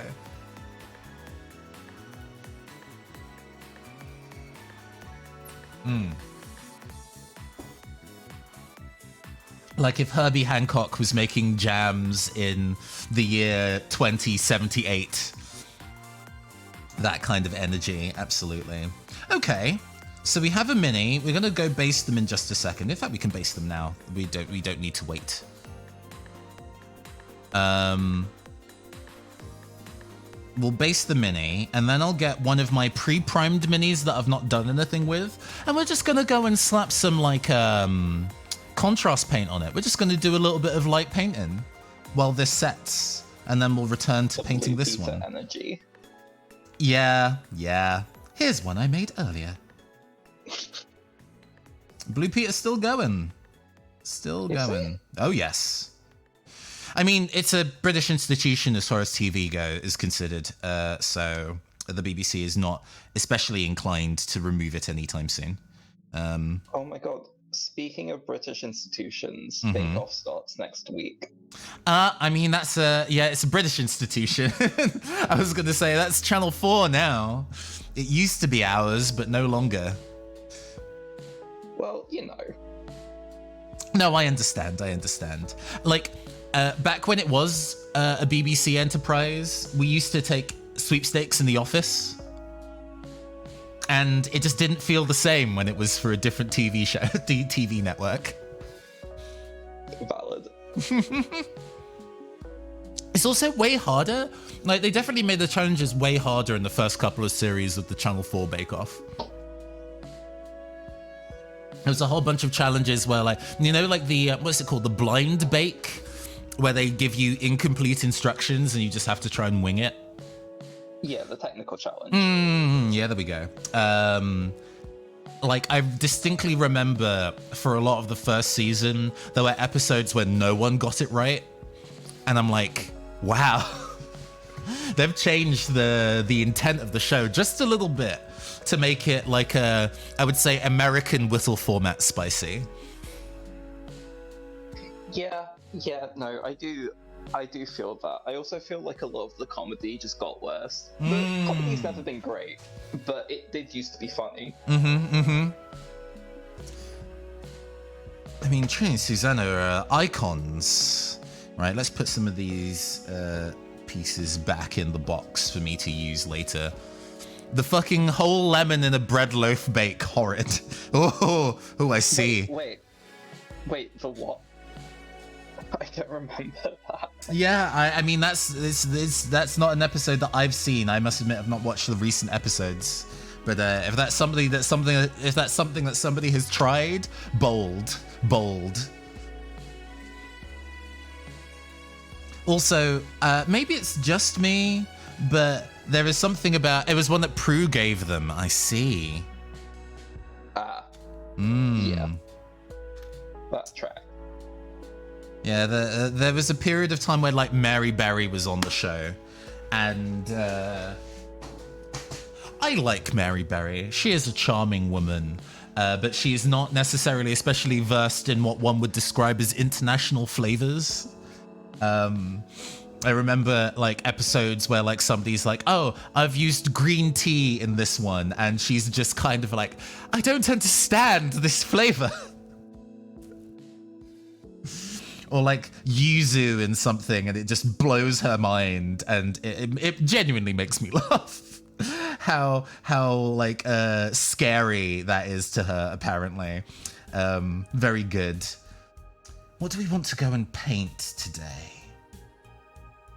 What are your options? Find a selection. I'm gonna find a selection of 3. I've kind of like base sprayed this entire set of like small 28mm that I will eventually fully paint. I kind of did them in batch to give them for them to be small painting exercises of the kind of like, this is small enough where I can work on this one for a day and then be like, yeah, good. So we have this one. Ooh. A follow. Thank you for the follow, Maybe Mountains. Welcome. Much appreciated. Oh, hi, Buttercup. This monster, Sussex Pond Pudding. Oh my god. Oh, I see. I see. I mean, the idea of putting your fork into that and then just getting lemon rind already feels like a miserable enterprise.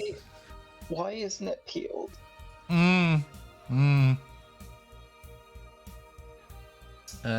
Or we can go for this lady. Yeah, those 3. Let's go for those 3 as options. So we have this elf businessman with a cyborg hand and a like big fancy sword and a flowing jacket. We have I think it's the same gang as this one, a spellcaster. These are all like cyberpunk themed minis, but she's got like a wand and a katana. The katana that the money came with was so flimsy I had to go find a separate piece. But it still makes sense. I think it still sits as a complete. Yeah, I think it works. And then we have this ghost in the shell looking ass lady. Ooh. So we have businessman, like witch, and ghost in the shell. Whomst do we go with? Chat. Put in your votes. While I take the opportunity to go and rehydrate. Hold on.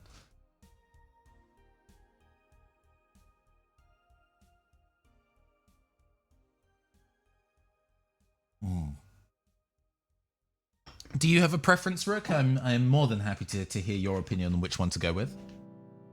I think I like them in the order you showed them. So the businessman, then the witch, then the ghost in the shell. Okay, yeah, let's go businessman then. And these go back in their little fuzzy foam prisons. There we go. Rest, my children.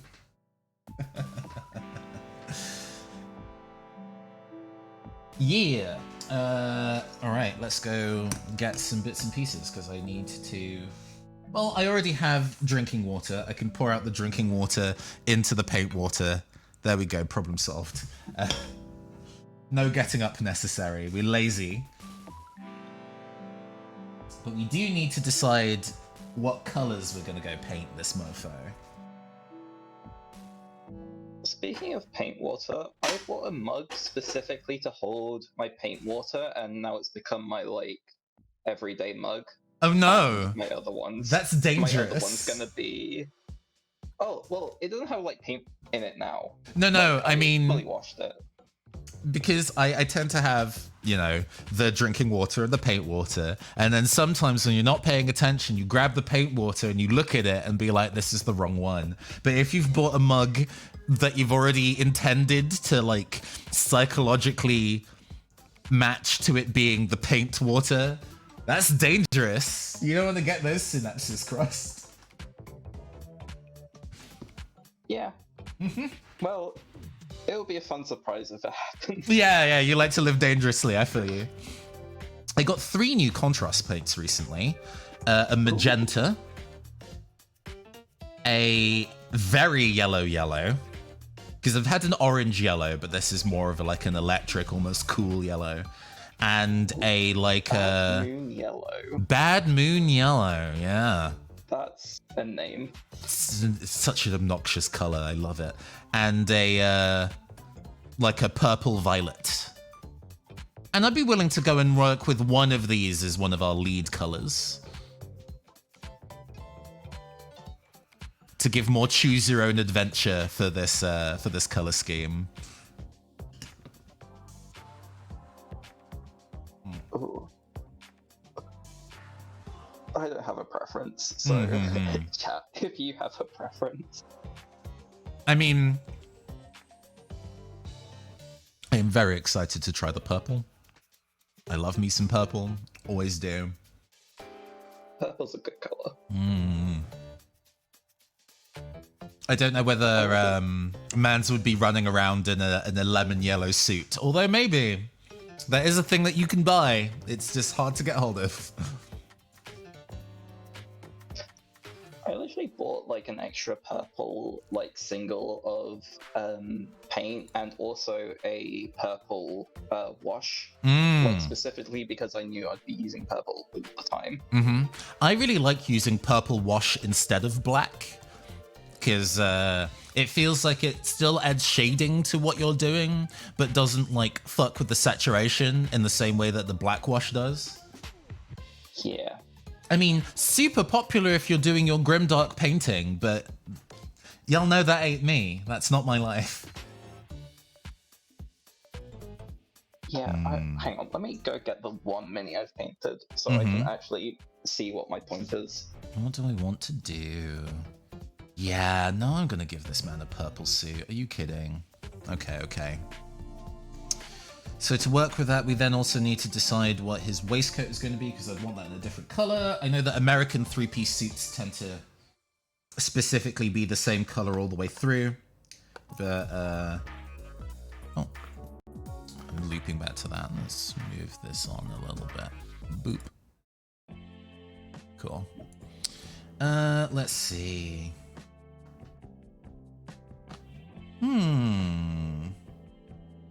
I like the idea of maybe going with an emerald, a tealy emerald as the off color. Ooh. Use the tie as well. Yeah. Okay. Sure, right. Okay. And then it's kind of deciding what color. I mean, the sword is definitely, I think, going to be in teal. That'll be a fun thing to also do. All right. So we're working with these 3, and then maybe the magenta for the accents, and we can use the yellow another time on this mini, on a different mini. What we do want to do, 2 important things to go and do first, is to bust out the makeup brush.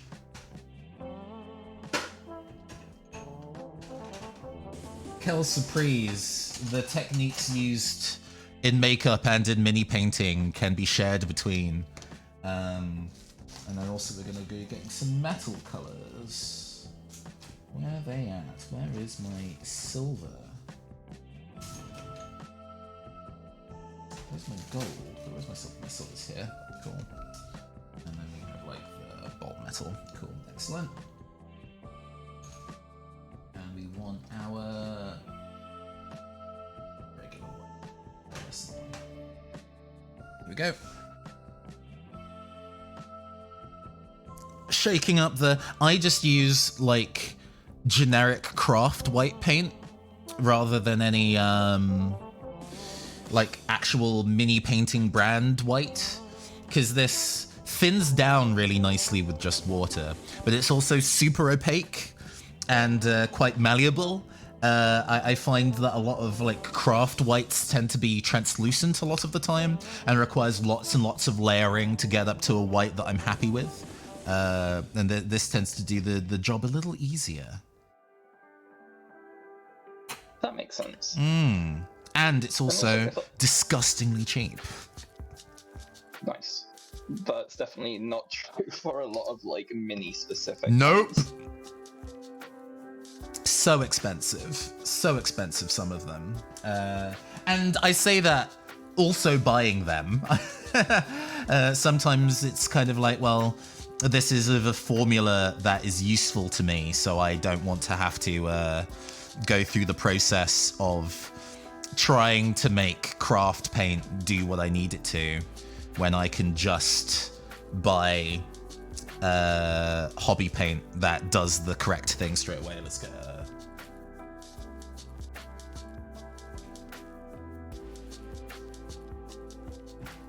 Paint holder. There we go. We're just going to gently brush the pure white at the top of the model, and it's going to catch all the raised parts and make them a brighter white than the light grey that I've spray primed this in, meaning that those highlights are going to pop just a little bit more in those areas. Across the top of the vest as well.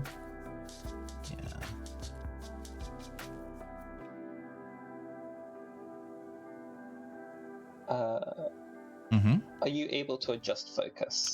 Yes, thank you. Getting the distance right for these, because I specifically don't have autofocus on, because it just does whatever the fuck it wants otherwise. Yeah. There we go. That should be a little better. I have to also remember to hold it in this kind of position as well, but we got it. You can see it now, I think. Nice. And we can also dust the base a little bit to get the higher edges in there, also feeling a bit more white. There we go. Nice. That's all the white we need for now, and then we can start working with the contrast paint. We're going to be using the purple just straight out the pot. You know, the reason why these tools are so popular, the contrast paints are so popular, is because you can be lazy with them. And we're just doing this to focus on a different task before we go back to our little like disco comms guy. So we don't need to be focusing on making this high art. This is just, we're just having fun. We're just partying. One thing I do love about the Citadel color paints is just the little pot that they come in. I think that's so fun. They are fun little shapes. These kind of like dropper style bottles are a little easier to use sometimes. They are less likely to be spilled, I think. But yes. Yeah, the shape of them is very funky. They've been through a lot of alternate designs over the years, actually. They didn't always look like that. All right, let's just start working this purple onto the mini. The way that contrast paint is designed is that it's really pigmented, but also like pulls into recesses. So you get the highlights and lowlights without having to do any shading work. I do like to go back through it and do some manual shading anyway, because there's some nuance that you just don't get otherwise. But it's a really good way of establishing, I think, what we can do with the shape. It forms a canvas for me. Yeah, it makes it so much easier to get started, because, like, you know, painting is a really fun hobby, but I think it's really a lot of people find it really intimidating in terms of how to get started. Being like, oh, I don't know how to do any of the lights and shading, or like it seems like it would take me a really long time. Yeah, this is a really good purple. In general, I think as a chemistry thing, getting good purples is actually quite difficult. So I am always on the lookout, because it's my favorite color anyway, for a wide variety of different purples that I can use. Just because it saves me some time. Also, hi Maybe Mountains. Hi, hello. I think I already thanked you for the follow, but thank you again for joining us. I hope you are having a fun tea time.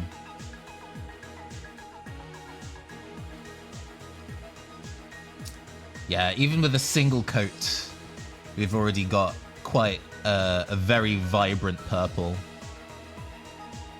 And we're also going to go and do the trousers. It's such a lovely shade. Yeah, I am definitely more of a fan of blue purple than red purple. Good vibes. Ah, excellent.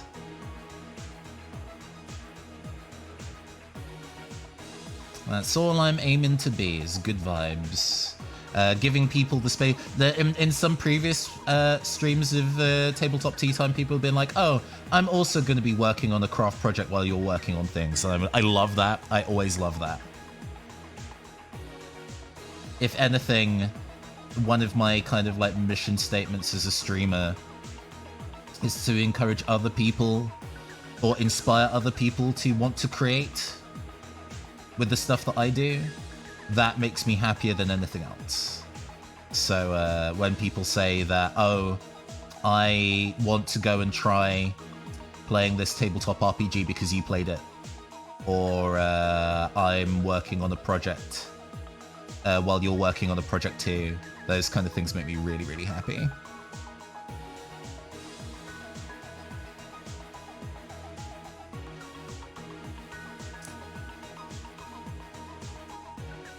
Okay. Yeah, it's a little patchy in places, but we'll be going and doing a second coat, so to get it feeling a bit more even. Hey! Good timing, because you're doing some model building. Oh, like a Gunpla? Nice, nice, nice. What are you working on today? While that purple is settling, we're going to go clean our brush, and then we're going to go make a mixture of silver to go and paint his arm and the sword in. And then I will show off another cool thing about contrast paints. But we'll wait a second before we get into that. Yeah, Sheila. How was your weekend going? I guess it's still weekend morning for you. Oh, will you be streaming later? Is this a streaming Saturday for you? Let's get a more detailed brush. This one will do.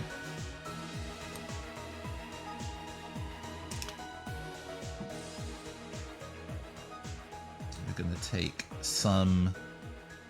This is one of my favorite silvers. It's like an iridescent silver, and it's quite thick, quite bright. It really works as a dry brush. Sorry, I need to have the entire like brand and shot so people can go find it. It's pretty easy to go on Amazon, I think. Because of the high viscosity, it works really, really well as a dry brush on top of things. So if you want to give something a bit of a metallic sheen after you're done painting it, that silver works really, really well. But we're also going to be using some of the Citadel Lead Belcher, which is a bit of a darker, kind of chunky glitter gray, like a gunmetal gray. I tend to like using a combination of both. Oh, thank you for the follow, Nerdholler. Welcome, welcome, welcome. Hope you are having a good Saturday. Cool name, by the way. I always, one of the things I kind of find fun when new people follow is like looking at how they've decided upon their usernames. If they're like a punny username person, if it's like referencing the fandom that they're super into, it's always interesting to go see why they've named themselves the way they have.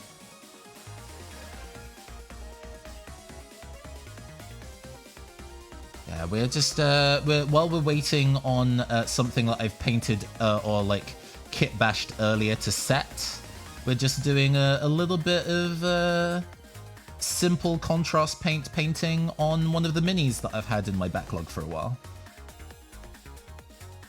You know, we're not thinking about it too hard. We're not going super in depth. We're just having a little bit of fun and putting some paint on the mini. Because it's better than there being no paint on the mini for a very long time.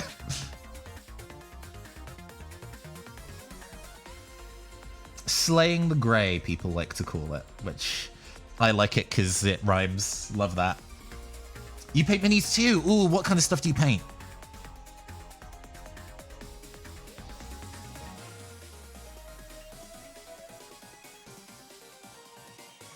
Just all the gaps, and then he has a robotic arm, so we're also going to be painting that in the silver.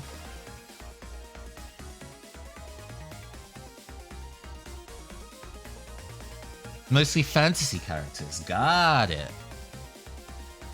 Nice, nice, nice. I am much more of a urban fantasy and cyberpunk style person when it comes to, well, tabletop stuff in general, actually. But the breadth of like fantasy miniatures and how creative people have been in kind of designing new ones that fit in the space. A baby dragon styled like Spyro. Ah, adorable. That sounds so good. Nostalgic.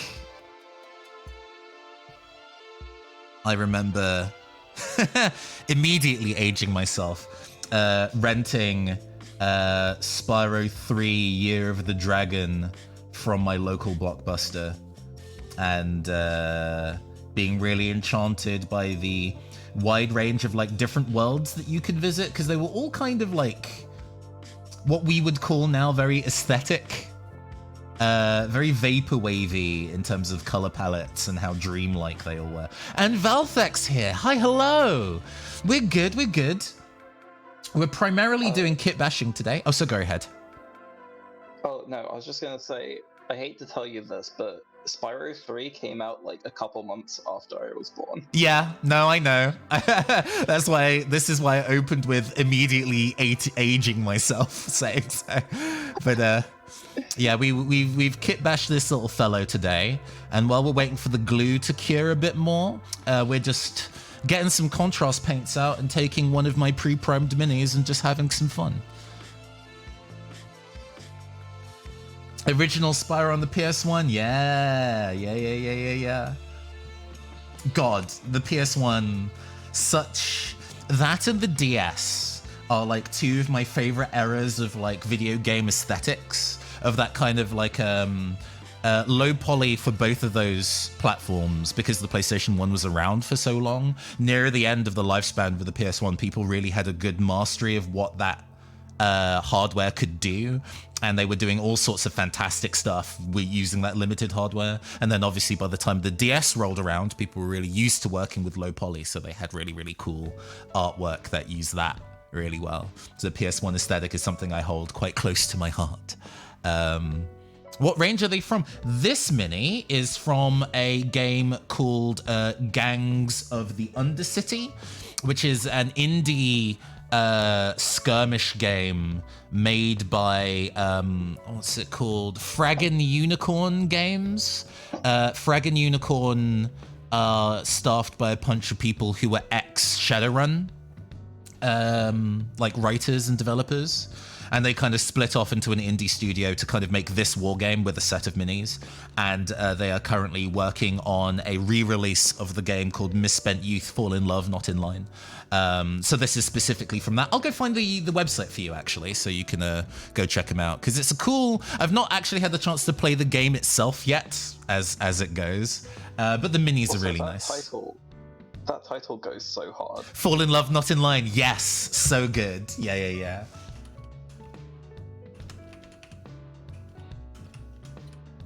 Dragon Unicorn Games, yeah.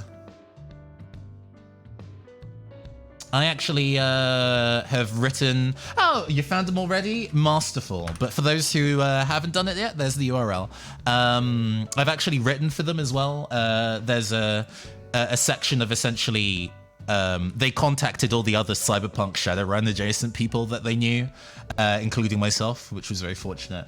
So when Fall in Love Not in Line releases, because it's like the essentially like special edition of the original Misspent Youth book, right? There's a whole bunch of additional scenarios to which I have a scenario in, which is essentially a send up of like JoJo's Bizarre Adventure and No More Heroes, where a bunch of like teenagers who are involved in the makerspace, so you know, like 3D printing and circuit bending and things like that, find hard light technology that they use to punch tech bros, which is I don't know, wish fulfillment for myself. Before I get into this, when they split from Shadowrun, did they take the proofreaders? If so, I'm in. If not, where do they go? I mean, they probably are in contact with a lot of the previous proofreaders from Shadowrun. Current Shadowrun proofreading is, as suggested from that message, sketch at best. Yeah. I actually know somebody who used to do proofreading for Catalyst Games, and she's since gone on to do proofreading for a whole bunch of other enterprises for probably reasons you might assume. Yeah. Okay, now that purple has dried a bit more, we can kind of go in and do a second layer. I will be right back. No problem. Take your time. Tell you more about my friend who used to do proofreading for Catalyst. Ashley Lawson. She, in addition to doing proofreading for, I think, the French version of Shadowrun Anarchy, which is apparently a better text than the English version. That's how that be. She has also done proofreading for D&D. To recent memory, doing proofing for like the, you know, like they've done Magic the Gathering splat books for 5th Ed. She did proofing for the Theros one. I don't know what she's done recently. I've not been able to catch up with her in a little while. But she's good people. If you, yeah. If you're the kind of person who needs proofreading for your own projects and you want somebody good at it, genuinely drop me a line and I will put you in contact with her because she does good fucking work. Yeah, the proofreading the Shadowrun books has taken on meme status in the gaming group. Yeah. So I hear. I mean, it's not just them though, you know? It's surprising how many big games companies have had limited proofing in the works that they do. Like, I kind of can't believe that Steamforge Games released their like their Dark Souls RPG, like the one that uses like 5th Ed rules. I can't believe they released that in a way where one of the character classes can't use its opening weaponry. That feels like something you would check for. That feels like a baseline thing you would check for.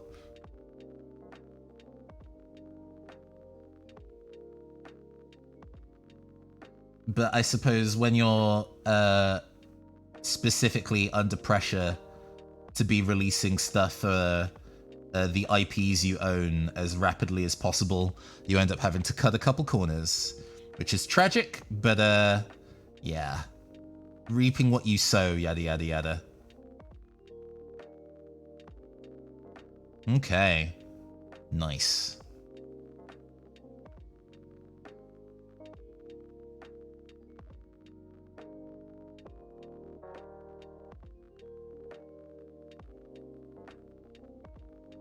Let's get a little bit of, let's put this away. Plasmatic Bolt, this kind of aggressive teal. Let's go use some. A good name. Yeah. Sometimes color names can be really good in stuff. Sometimes less so. They have a bad time. Or there's an inconsistency with what they name stuff like skin tones in some things that winds me up a little bit. Yeah, I have a skin tone called Barbarian Flesh. Uh-huh. Every time I look at it, I'm just a bit like, why? Mm-hmm. What? I mean, it's kind of like how we have like Kislev flesh shade, and it's, Caucasian, and then the deeper one is called like Gore Grunter Fur, and I'm like, hold on, excuse me, there is a mistake that you've made here. Am I doing this on camera? I am. Yeah, it can be fucking messy, TM. That's such a lovely color. Yeah, it does. It's a little thin. It might require a second coat, but it's a nice teal. The naming is not so good sometimes. Yeah.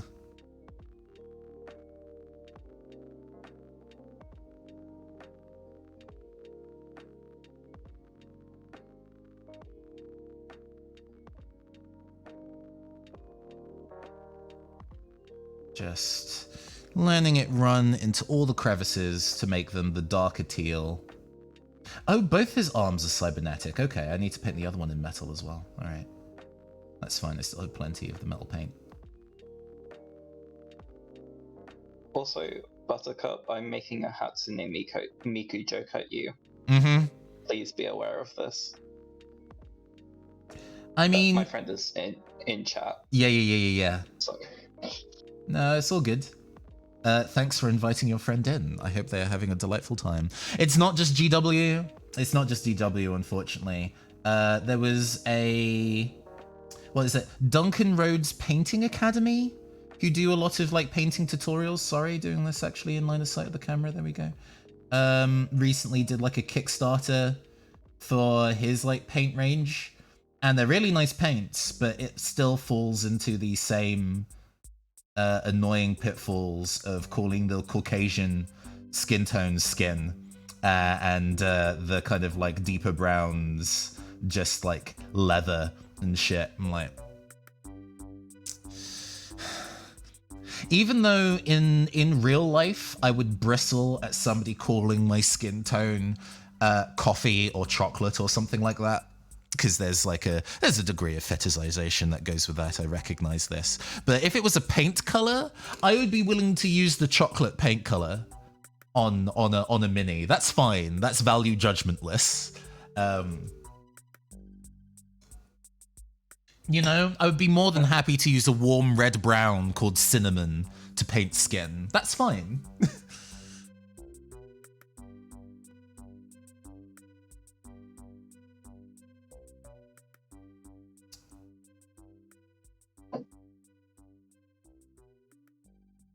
Get some of that arm. It needs to be a little bit lighter. That's fine.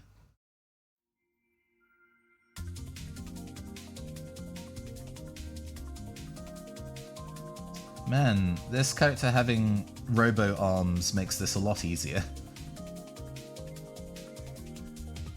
It does mean I might have to reassess what color I want to make the sword, so the hand stands apart from the sword.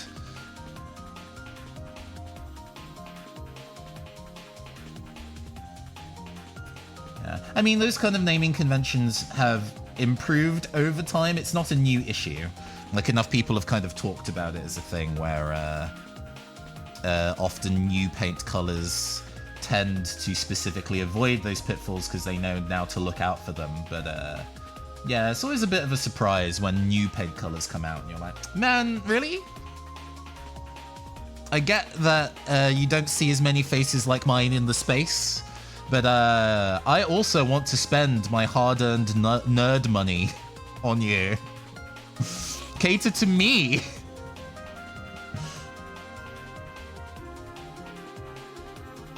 I think we're gonna make his his shoes also in the silver, and then we're gonna use a fun trick to make them look cool.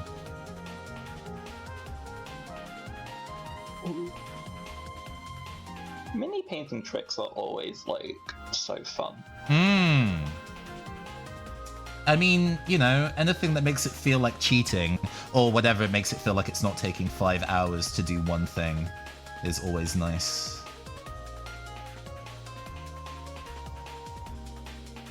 Oh my god. Since we can see his back shoe, do I also want to paint that magenta so his Louboutins? Ooh, ooh, yeah, we're doing that. Yeah. If this elf can walk around in a purple suit, he can afford some Louboutins.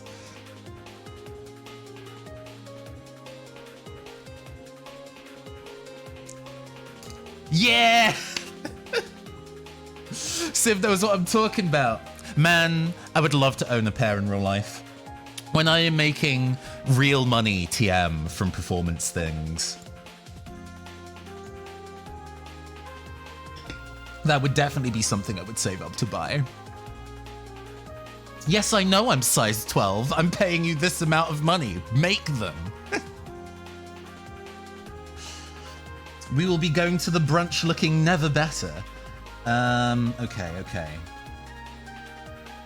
Ooh, sorry, I had to Google what they were.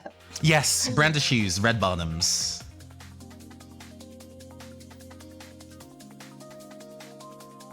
I mean, I wouldn't necessarily call myself a brand obsessive. I'm not like that. But I would say that the aesthetic and I think history behind Louboutins as a brand is something I found really encouraging. Because the way that the first ones were made when he was initially designing them, Red Path shoes of red bottoms, yeah. Person of taste. Red Path is definitely a person of taste. Was they used red nail polish on the like demo versions of the shoes, and I'm like, that is such a fashion DIY energy in terms of getting the designs you want out in the world. I respect that. Extremely valid. Okay. So one of the things that contrast paints and speed paints do really well is that they go really nicely over metal to go and give a metallic sheen to whatever you paint. So now that we've painted this sword in metal, we're going to... I'm going to take a small brush. This one will do. We're going to go over the blade that's already painted in metal with the plasmatic bolt color. And it's going to make a metallic green.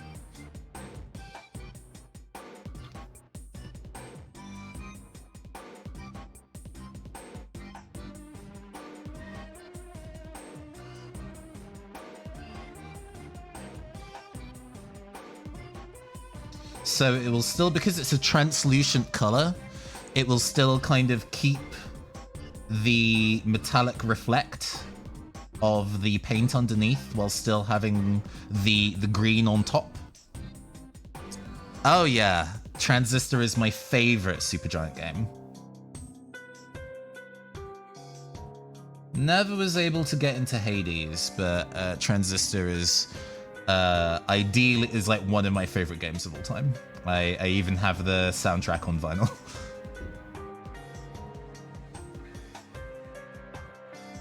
I did a mini playthrough on stream years ago. Maybe I should like properly play and refinish it. It's been years. There are some people out there be like, you can't have a favorite game you've only played like once. But I don't know. You absolutely can. You absolutely can. So see, you can kind of see let me see if I can get this in a way that you can see it properly. So there's still a reflect in the sword green that's not in the waistcoat green. You can see, yeah. So it's kind of using the same coloring, but like using the underneath texture to make it something different. Love that shit. Meanwhile, actually, let's go back in and give this another coat. And I can stand to use a bigger brush than this one. Going back to Supergiant games. Yeah. For me, well, Hades was the first one of them I played, Mm-hmm. and also it was the first game that had like an easy mode that actually allowed me to learn the game. rather than just like turning the difficulty down, it made me stronger, which felt really nice. I really should just go through with that, because a lot of the other Supergiant games are like pretty tight narratives, right? Or at least both Bastion and Transistor are not especially long games, and the story is what is controlling the pacing quite heavily. And I kind of felt it didn't hit in the same way with Hades being like, oh, it's the number of times you kind of die and return that sets the pacing. And I'm like, no, I don't want to have to like play a run for an hour and then get a little bit of extra story. I just want the story. But I should return to it with God mode on and actually finish it, because parts of that game are absolutely cool. I enjoy Athena's shield dash power up. Oh, it's so good. It's so funny when you're in like a bullet hell room and you just like dash and you just like cause so much chaos. It's beautiful. So it says, I've never played a Supergiant game myself. I've watched a friend play most of Bastion. I've seen about 4 people play Hades. Yeah, I would say, you know, if you were in the space to either that or watch somebody else play it.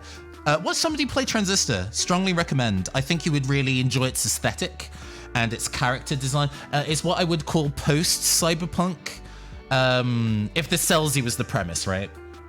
So, a bunch of people have invented essentially a cyberspace realm that they exist in, entirely a virtual world, where everybody inside it, because they are now post-scarcity, gives them the ability to pursue their lives as artists and entertainers.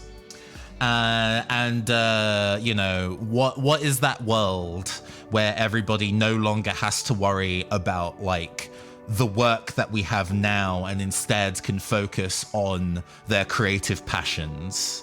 And what does that world look like, and who are in it, and who is in it? And it's super queer as well, subtextually rather than textually, I think, unfortunately. But you get a lot of character bios of some of the people who inhabit that world, and they're all darling. I love them all. Yeah. So long to the Transistor OS2 frequently. Yeah. There's an entire button in the game that lets you just hum with whatever background music is going on. Ugh, love it. So good. Right. Okay, where else are we going? We're gonna be giving him a brown skin tone on the tops of the shoes. The queerless never let that game be. You're absolutely right. Oh, thank you. Yeah, I'm always a fan of a jewel tone. It's a bit of a problem when you want to go and paint a large number of minis, and then you're like, okay, I can't just paint them in my favorite colors all the time, because then they'll all look exactly the same. It's probably a little easier for the people who like paint armies, right? Because of course, for sure, they're going to be painting so many folks. It's fine that they're all in the same skin tone. But because I am ostensibly painting X number of like gang members of like different groups of players, and they need to all have color schemes that sit with each other, but not necessarily across my mini collection as a whole, right? Yeah.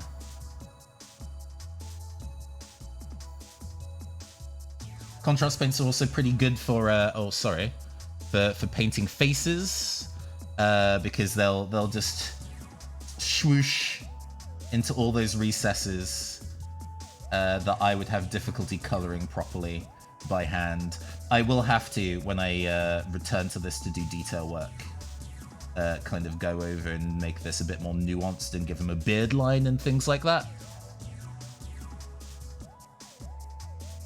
As someone who's painted a lot of varied models, you absolutely can sling that teal as your heart desires. I mean, there will be a little bit of purple in basically everything I make, but it'll be different purples, you know? It won't always necessarily be the same purple, but I think that'll be the signature. I think if I were to make a video game, the Supergiant format would be what you'd want to replicate. They have a really interesting approach to how they progress telling stories and having really optional difficulties in them that not many games do. I see that.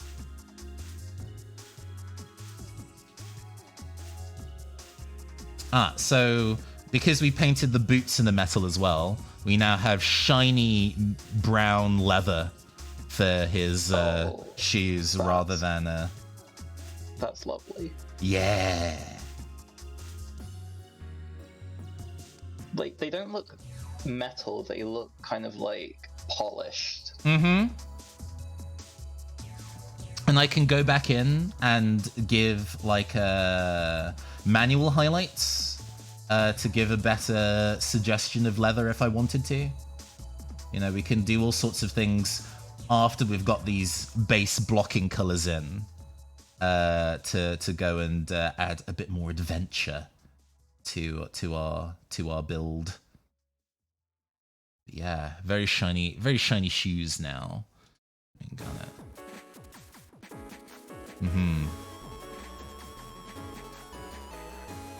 It is also highlighted to me there's a bit of purple in the bottom of the trousers that I need to get. I think it works really well with my character exploration setting and approach. Yeah, for sure.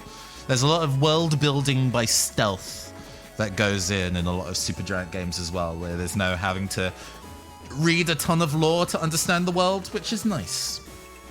The first I'd heard of Supergiant was when they were advertising Transistor, and I was so hyped for that game because after checking the old laptop, I'd run the time spec said it would run. It did not, in fact, run. It would load the opening screen and then crash my entire laptop. I have definitely had games that I've wanted to play that the hardware I had at the time was just not big boy enough to do it. I've never played, fucking Bioshock as a result. This has been a game I've wanted to play for a really long time, and obviously I still have it on Steam, right? But life has moved on. But at the time, I really wanted to get Bioshock working, and it never did. It never did. This machine could definitely run it, though. Go ahead. I recently got a new laptop, and it's not a gaming laptop by any means, but I can finally run Minecraft. And also, like, it also doesn't run super well, but I can run Final Fantasy 14, so I've been playing that this week. Bioshock is rad, kind of stupid, but the setting is rad. Yeah, I mean, I'm just a sucker for some Art Deco, innit? Yeah, like, it didn't click, but as soon as you said Bioshock, I was like, yes, that does make sense with your aesthetic. Yeah. Alright. Giving him the red bottoms. Just sliding that on there. Getting the heel of the shoe as well. That red is so vibrant. I already have like a regular magenta that I use in things like ordinary acrylic paint, but I didn't have like a contrast magenta. Oh, that's so vibrant on camera. Good God. Wow. Luxury. But yeah, I've wanted a contrast one for a bit, so I was glad to finally get around to it. Getting some of the red on the base of the Mini, but that's fine. We'll paint over that. As I say, we're just having fun. We're just putting in the rough details. We're also going to give him a magenta tie. I'm going to need to do this under an actual lamp. It's a teeny tiny tie.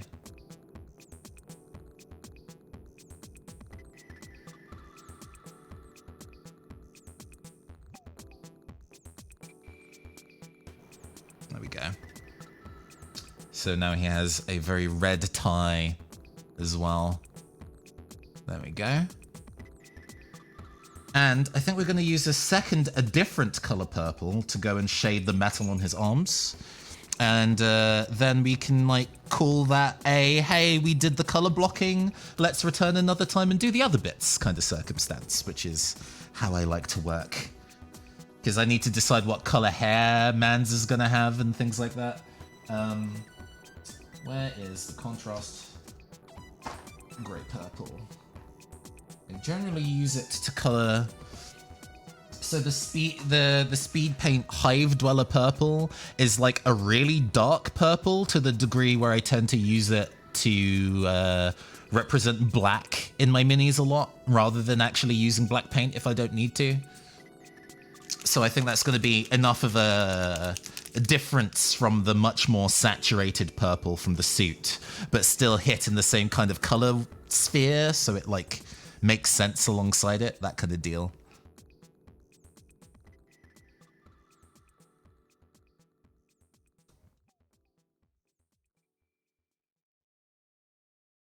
Okay, so we've got our metal arm, and we are just gonna start applying this deeper purple to it. Not like the band Deep Purple, we are Deeper Purple, the sequel.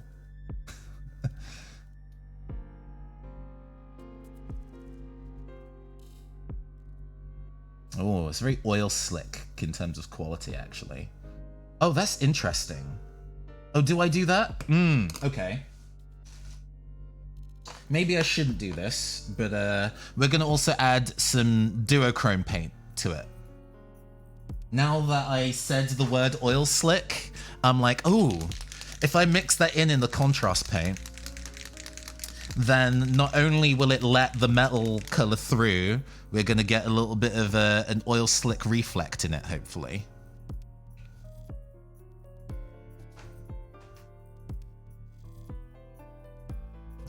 Mix this up. I've made maybe too much of this. I'm gonna have to find something else I can add it to, I suppose. But that's okay.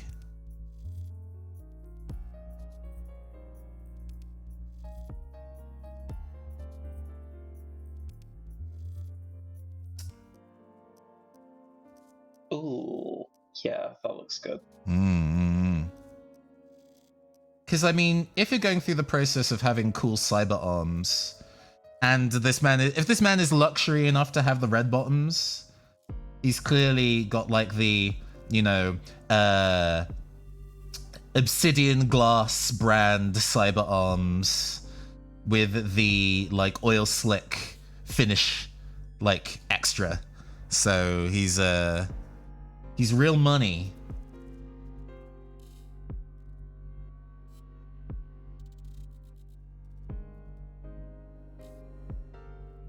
Maybe even, I might actually use this contrast for his hair as well.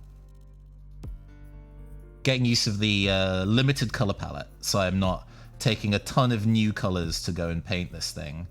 It's using the existing colors I chose in lots of different ways. Like how I used his skin tone also for the shoes.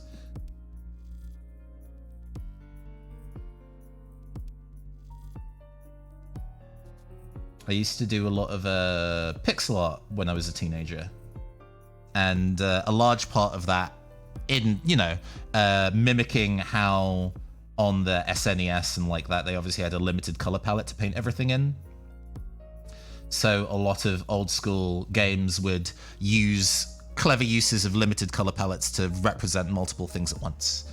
And that kind of philosophy for coloring has definitely sat in my head since. So yeah, we're also gonna paint his hair like that. Maybe give him a grey streak or two once it's set. I'm gonna need a more detailed brush than this one. This guy's so stylish. Yeah! I'm like so much tabletop miniature stuff, especially Warhammer and the like, is focused on being kind of grim. And sure, that's fine. That's okay. I can understand the people that are into that aesthetic, but oh, not in this house. Not for me.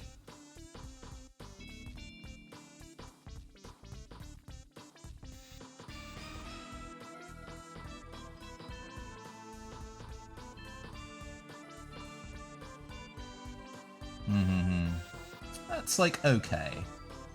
I think it's there'll be as I say, there'll be some additional bits and pieces that I'll do to kind of get this hair to sit separately to the coat in terms of skin color. In terms of color to mix it. The color choice for this suit is so vibrant. Oh, the purple came out so nicely. Yeah. Well, hold it this way up so you can see it. I also really like the red tie. It's a nice contrast to the teal of the waistcoat. I'm gonna have fun going in and like coloring in all those buttons. I think the buttons are gonna be gold. Oh, yes. Yeah. Considering we've been working for maybe like half an hour, 45 minutes maybe? No, I don't think it's been 45 minutes. I truly haven't been keeping track. I haven't either. We've just been having fun. But this is under an hour just kind of using contrast paints to kind of block in the shape. And already I could put this on a table and not feel embarrassed about it, right? Yeah. But I can kind of later go in and like tidy up all the edges and make sure there's no remaining little peaks of white from the undercoat, giving some manual shading and highlights, and just give those additional bits of polish. Because there's definitely... oh god, not the grey streaks, I'm not strong enough. No, you gotta. What do you mean this character is both old and hot? Oh no.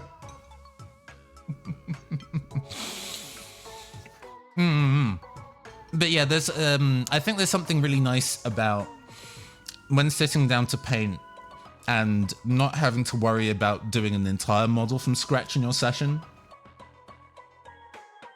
Where you can just pick up one that you'd already been working on and just take time to put the runner name is Silver Fox. So good. Yes. Excellent.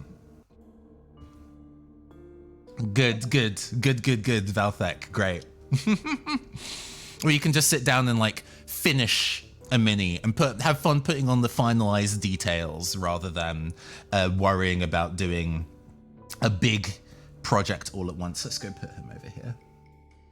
And we bring back our lad from before. We're gonna go and put him on our painting handle. I'm gonna show you all him again. Oh, before I get into base coating him, I think I might go take a 5-minute break to go stretch. It's been a while. Yeah, that sounds good. We're gonna vanish for 5 minutes to rehydrate and stretch, but when we return, we're going to put a base coat of, I think, black on this mini. All right. Everybody, we will see you in 5. Be right back. Okay, everybody, we are back. Hello. Hello. I hope you've all had a nice break. You've had time to stretch, to rehydrate, to bask in the glamour of everybody's glorious Saturday. For those who are just joining us, we have been spending the first part of our stream kitbashing together. A pretty simple one of this disco lad here with a very elaborate kind of like a gun and big EQ backpack.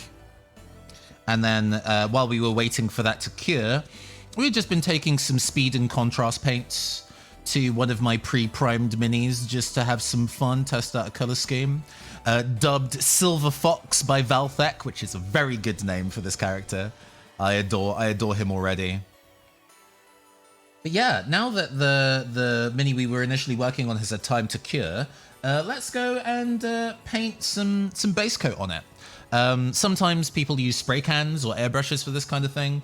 The weather is not quite dry enough today. It's a little too humid for spray cans. And I definitely do not have a working airbrush. So we are going to be using acrylic paints. We're using some craft acrylic from Winsor & Newton. And then we're also using Stuart Sample's Black 2.0, which is like a super matte black.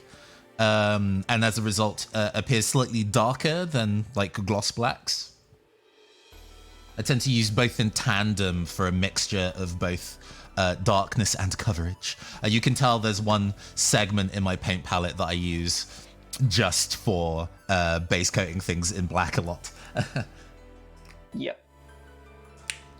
But yeah, it's mostly just kind of getting a big dollops of both colors of paint, getting some water in there and getting it into a bit of a Black 2.0 is a primer, bold choice.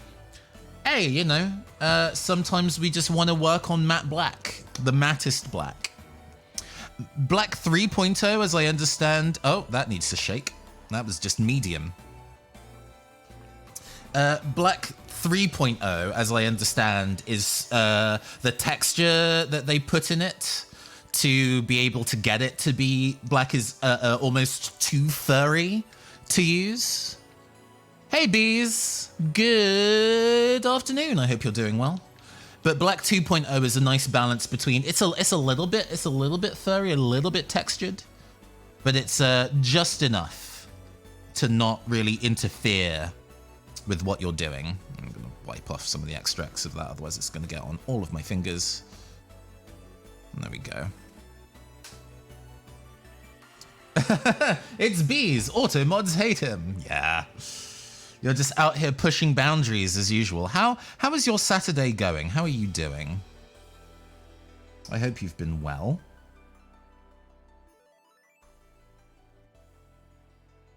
That was a little too much Black 2.0 in that mixture, but we can navigate and we can water down. It's fine. It's no big deal. Experience is mostly that it's not particularly sturdy. It can be. I think if I put it on a flexible material, then there would be a bit more peril, I think, involved. This needs to be thinner. But as a light coat to kind of get things going, not so bad. Not so bad. We're mostly just using it to just fill up the space. Just kind of getting it on that mini, just getting it going. I probably don't need this to be quite as bright. I can need to turn this. There we go. I'm sorry to hear that you're under the weather, bees. Is it just regular cold, or is it Ms. Rona? Has Ms. Rona reared her head once again?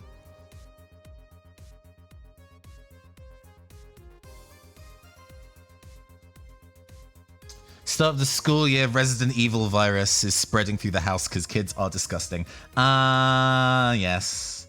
Yes. Not looking forward to that. You are going to have to be on your vitamin C tip, huh? You're going to need to make sure your chakras are aligned, that you are unbothered and unstressed.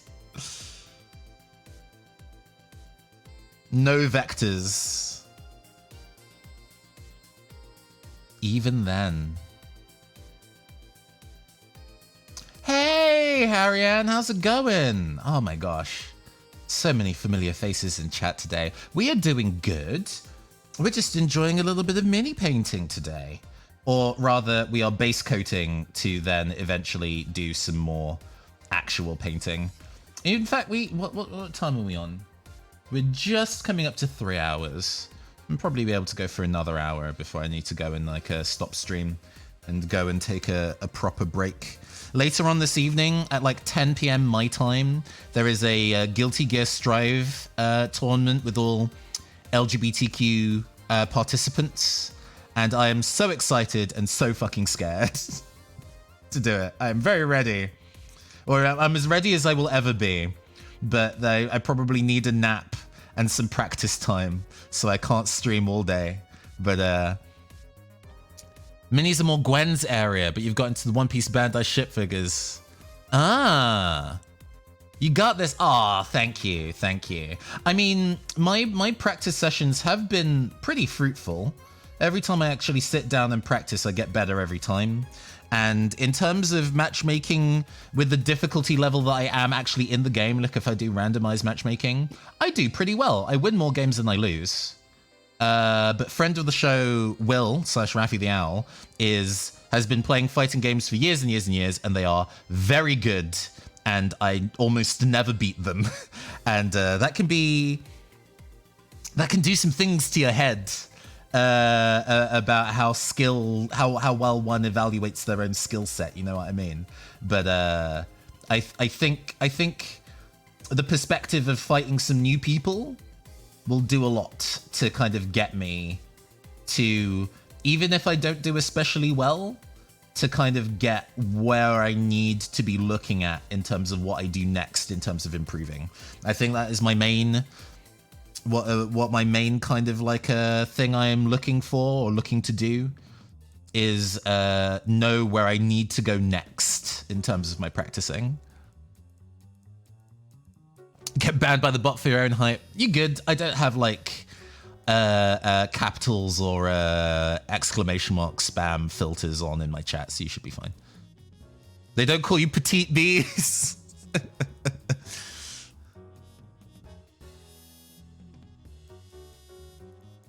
Have you ever like dabbled in fighting games, Rick? I've played a few games of Smash. Realized, probably not for me, and I never picked up again. Like, my friend plays, what's it? I think it's Street Fighter 5. Oh, sure, yeah. Well, like, participates in some competitions and has tried to make me play, and I'm just like, you're literally competitive level. I'm not playing you in Street Fighter. There is always that, because like once you're in on a fighting game, you're like, oh my god, this is so much fun. I would love to teach other people so they can also see how fun it is. But the process of playing against a new player to get them in feels like that's not a thing that you could do sensibly. It's really difficult when you're like in to the hobby and trying to get other people in, is with it being so inherently competitive. Although, are you familiar with like the YouTuber Wooly or like Wooly Versus as a channel? I've never heard of them. No problem. They're one of the kind of like OG Let's Players, really. They kind of used to work in a different like network and have since in the last couple of years kind of doing solo content. But they really like fighting games and play them a lot. And for a period of time, they were doing like a series of videos about teaching other people how to play fighting games who are like entirely new. And that was really interesting in what their approaches were. And actually, one was like teaching his now wife to play Persona 4 Arena. And they did that by getting her to experiment in like training mode and going through the tutorial. Never once did they actually fight her, because they realized that that isn't going to be a way to encourage confidence in her. Instead, it was all entirely coaching her through taking her first steps in doing computer-focused stuff. And it was super effective. She picked things up really quickly and was already having a really fun time. And I'm like, yeah. Yeah, that's what I want. I want somebody who already knows the game really, really well to teach me using the computer and doing nothing but being encouraging as I work my way through. That level of encouragement is, I think, something that I need. Gamer Spy X Family. Yeah. Isn't this the part of the anime where the protagonist enters a tourney and against all odds defeats their rival? I mean, Will is also entering. And I believe it's supposed to be, it's Swiss, not round robin. So if you're not familiar with what Swiss is in terms of tournament, rather than it being an elimination bracket, people who in their first round win their matches go on to fight each other, and then people who lose their first round go on to fight other people who lost their first round, and it keeps making matches like that, trying to match people who have equal numbers of wins and losses. And then but using... kind of like how the Pokemon championships do it. Ooh, I didn't know that, but that makes sense. They probably... I can understand them doing Swiss. It's really good, especially in something like a fighting game, because it means you get lots of matches in. Because if you're playing Double Elim, for example, where you get put into a loser's bracket if you lose, if you're like my level and you're fighting like people who are already at the competitive scene level, it just means you're going to lose twice, and then what else are you going to do with your time during the tournament? Everybody else who's participating is in the tournament fighting other people, so you're not going to get any other matches in. You've just kind of like come to do 2 matches and then go home.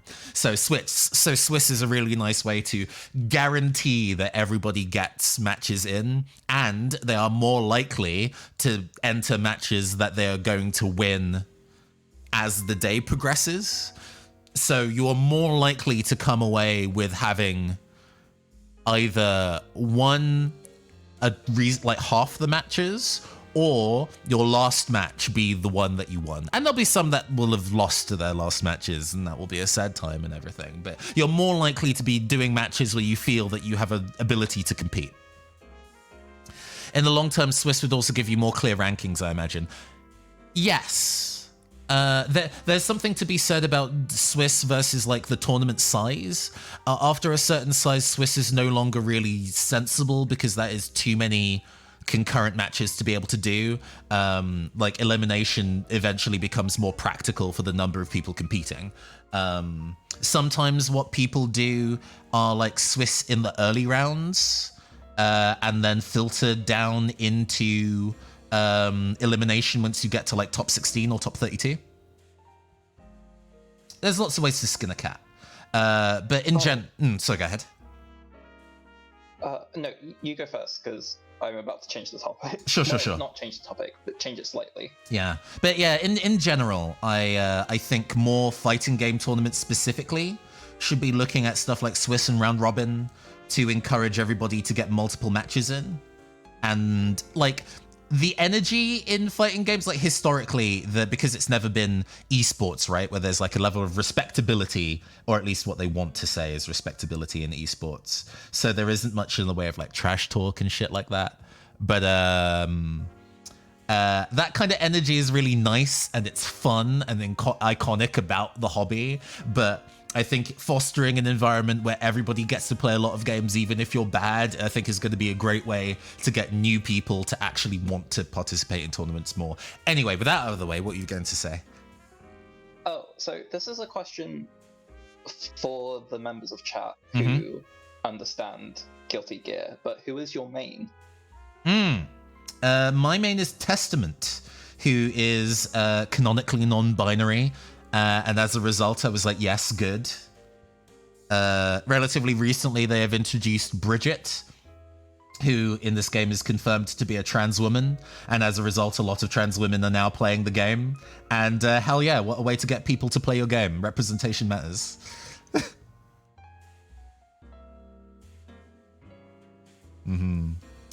Testament in particular, because the Guilty Gear games have a lot of lore, is Testament was a person who was like genetically or technologically manufactured to be a living weapon, which obviously did not do at the time him any favors, and he was very moody and vengeful and sad, and then he went away for a long time, canonically picked up a fuck ton of hobbies, looked after themselves more, and then came back with new pronouns and have never been more at peace with themselves. And I'm like, I love that for them. I love that for me. It is truly excellent. I'm sure I am also, not... Sorry, yeah, go ahead. No, sorry. Just a quick question. Was the music a couple minutes ago from Bayonetta? Yes, it currently is, still. Gates of Hell for Ben. I have like a Spotify playlist of like video game music that I kind of use because it's a bit more dynamic than having like general character BGM. And Twitch can't put me in jail for video game music. Always been... Sorry, to catch up on chat. Yeah, none of that friend character dies to the main antagonist in round 1 BS. Just saying it'd be nice if a known good player, My Valentine, ever won a match on screen. But then again, she's a perfume-using cheater. I mean, there's a number of femme fatales in the FGC. Ricky Ortiz is a pretty famous one from the Street Fighter circuit. Also a trans woman, actually. They go by void pronouns now. But oh gosh, what is the name that they go by when doing fighting game stuff? Arda. They're a YouTuber as well. Voya's a YouTuber as well, but yeah, Arda had a pretty big background doing fighting game tournament stuff in like full Lolita. Voy currently plays a lot of Melty Blood. Yes, Testament has a long list of hobbies indeed, a good 30 or 40 things. It would take up a lot of space. You could probably link to it if you found a website for it. I think tabletop RPGs is one of those hobbies actually, or like miniature painting is part of the hobbies. So, you know, an NB after my own heart. Okay, we've got most of the base coating down. There's a couple of bits and pieces that I still want to poke at. But yeah, once we've got the base coat for this finished, it looks like an ominous shadow. Oh, actually, now it's dried. You can see some of the detailing in it now properly. But once we want to get this to dry a little bit, so we're probably going to go poke at one of those other minis that we didn't paint before. Go and poke at that a little bit. Because I don't think we'll be able to... doing layered style painting takes a lot of time. So I think it would have to be a dedicated stream to go and paint this guy properly. I don't think I'd have the time or energy to do it now. But we can poke at one of the other pre-primed minis and give them a lick of paint as well before end of stream. Mountain climbing and belly dancing must be great for their core. I mean... Testament very much has their midriff exposed, and it looks in pretty good shape to me. So the hobbies have definitely paid off. Definitely paid off.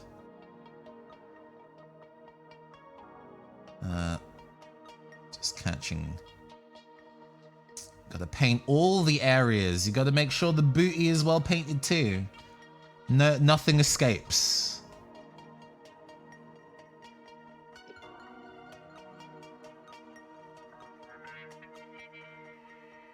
Let's see. Going in there. God, the frustration of base coating something and then being like, I fucking missed a spot. This is why people use rattle cans and stuff to be able to paint stuff, because it does go a little bit faster in terms of catching all the detail you might not have caught with your brush. Yeah, I was so surprised the first time I was so surprised the first time I used one because I didn't realize it was a clear varnish. And I was so surprised the second time when I used the black spray paint of just how quick it was.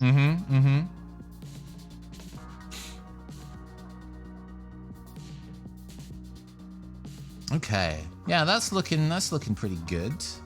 I wonder, are there any other, while I have like a mixture of black, I wonder if there's any unpainted... Oh, I do have a couple of unpainted minis that I can actually give a base coat to.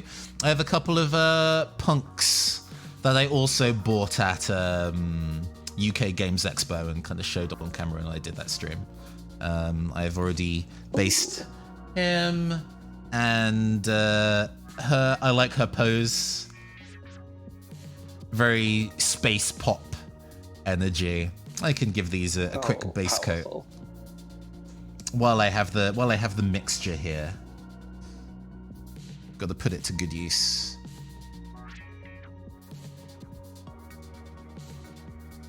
And it's just one that I can just slather on. I don't even need to think too hard. Love head empty painting.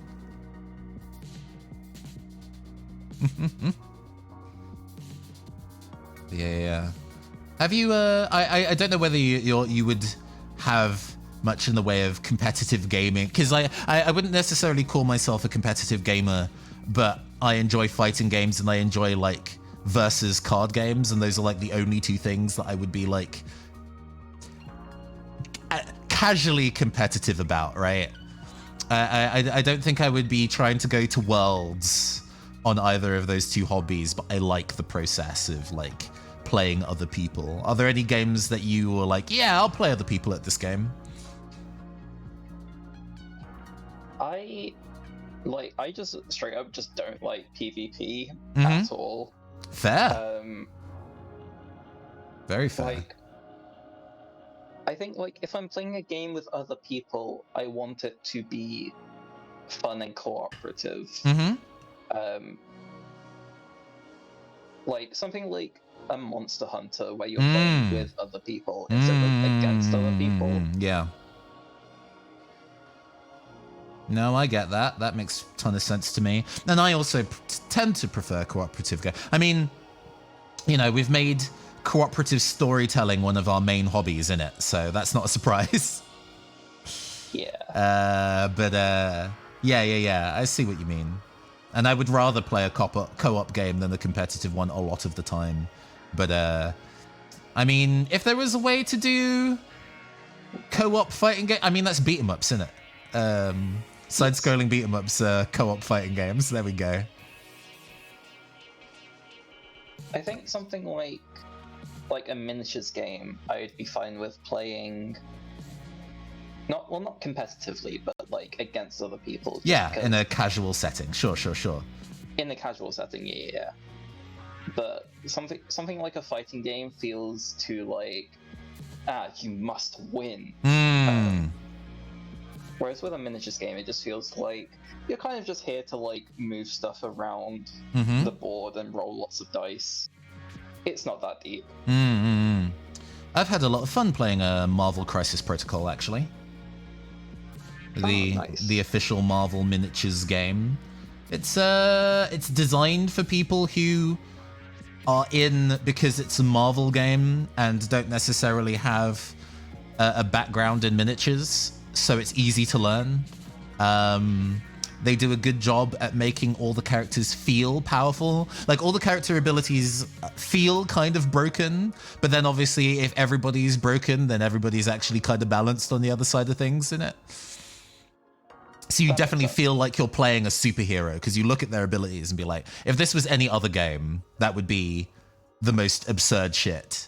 But it kind of balances out. I want to be quite adequate, like several have been before. Yes, exactly. That's my entire vibe. I just realized with that second line from Mixarian, to keep up is my real test, to have fun is my cause. Yeah.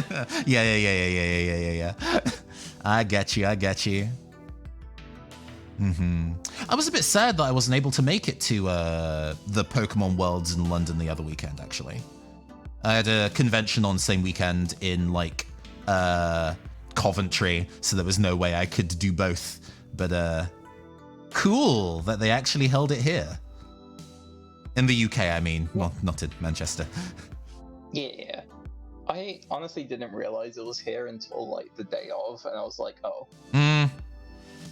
Because, like, I must admit, what I was, like, on more about than anything else, rather than watching competitive play, was, like, the branding for the event was really nice. They had some really nice specific key art that was like a whole bunch of different band posters, but designed after Pokemon. And I'm like, that's cool just in general, and fits what I like about Pokemon and my own hobbies and interests. I would love to have like a playmat or sleeves or a deck box or something with that branding.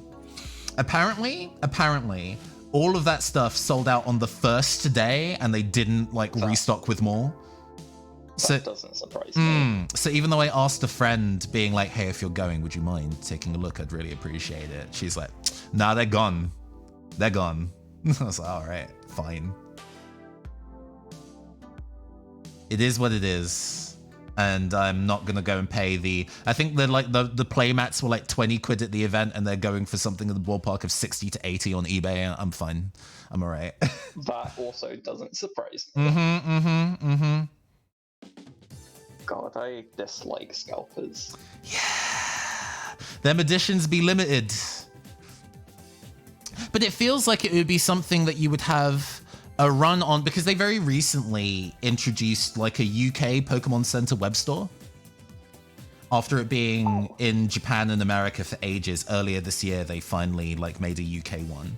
So you would figure that they would do a run at the event, and then they would have a number available online after the fact. But nah. Super limited. Oh, thank you for the follow, Defective Dice. So you're another tabletop miniature fan. No problem, no problem. Oh, so that mini was from Crooked Dice Miniatures, who do a tabletop war game called 7TV. 7TV is a like narrative war game where you are like playing out scenarios from like pulp action games. So part of the nature of it is specifically trying to tell a TV show via miniature combat.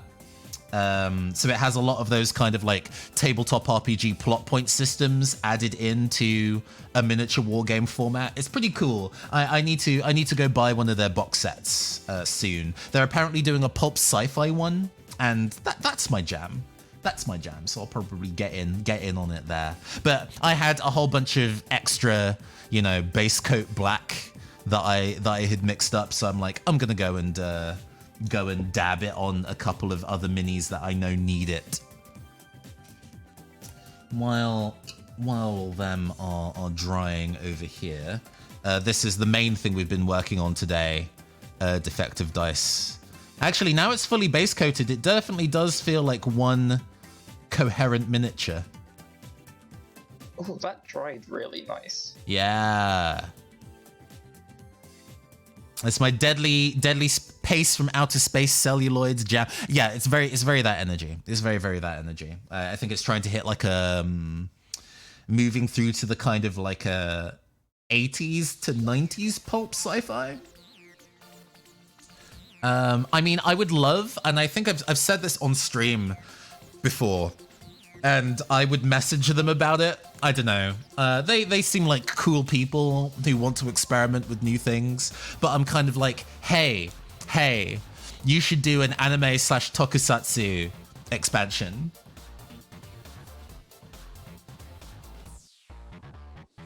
Because the monster of the week style fighting in your Power Rangers and your Kamen Riders and so on and so forth would translate so nicely to a tabletop miniature game. Or your like JoJo Bizarre Adventure style stand battles. Or even your like Medabots style fighting alongside your robot best friend. All of that would convert so well to tabletop miniature. And I think it would work in 7TV really, really well. I think what this is going to basically resolve to is that I go and, you know, buy one of their expansions and then write this fan expansion myself is how this is going to go. I want a to-do list is to play enough miniature games where I get to write I have the understanding available to write one of my own. I would love to design my own tabletop miniature game. I need to go change my water because it is now fully black. Excuse me 1 second.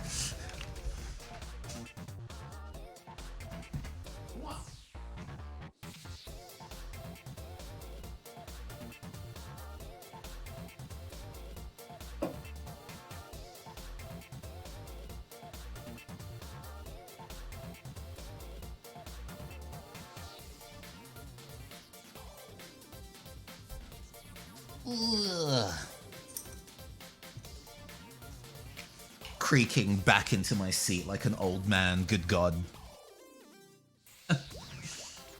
Right. My knees click every time I do a squat, which is very bad considering I'm about to be working with kids whose tables are very low to the ground. Oh man, you best start doing stretches before work every day, fam.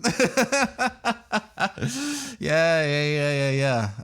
No, my knees click a lot of the time too. There was a period of time where I was actually doing regular exercise, like doing fencing and things like that, and my knees were in really good condition. Aside from one instance where I pushed myself too hard and they moved rapidly into bad condition until I recovered. But yeah, I miss those days. Okay, let's see. What do I want to paint as a... Okay. We are at... Yeah. So we'll go and do the 4 hours that I normally do when we do these. We're going to do a bit more speed painting. I will bring out the options and add in a new third one.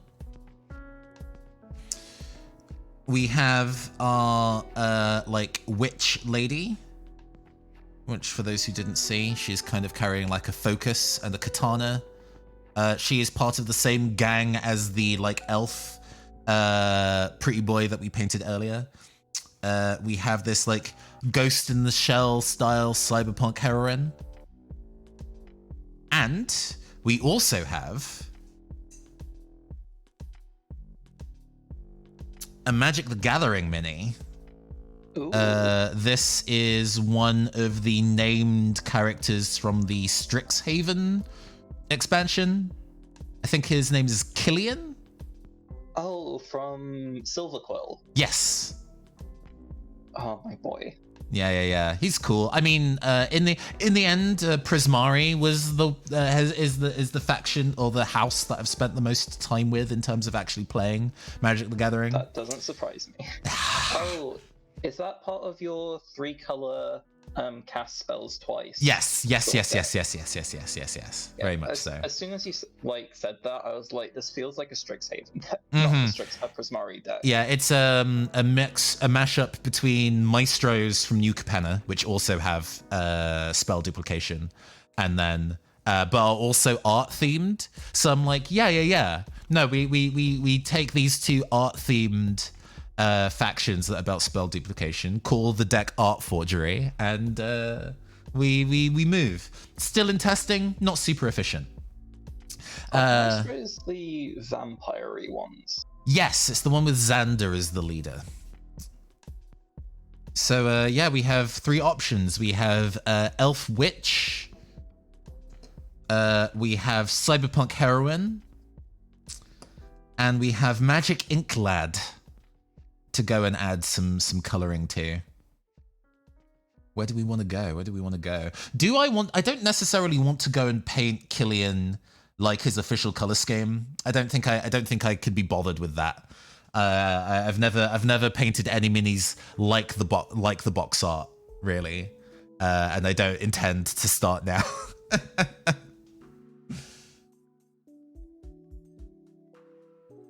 Oh, we have a vote for the Cyberpunk lady. Do we have any other counter requests from the audience?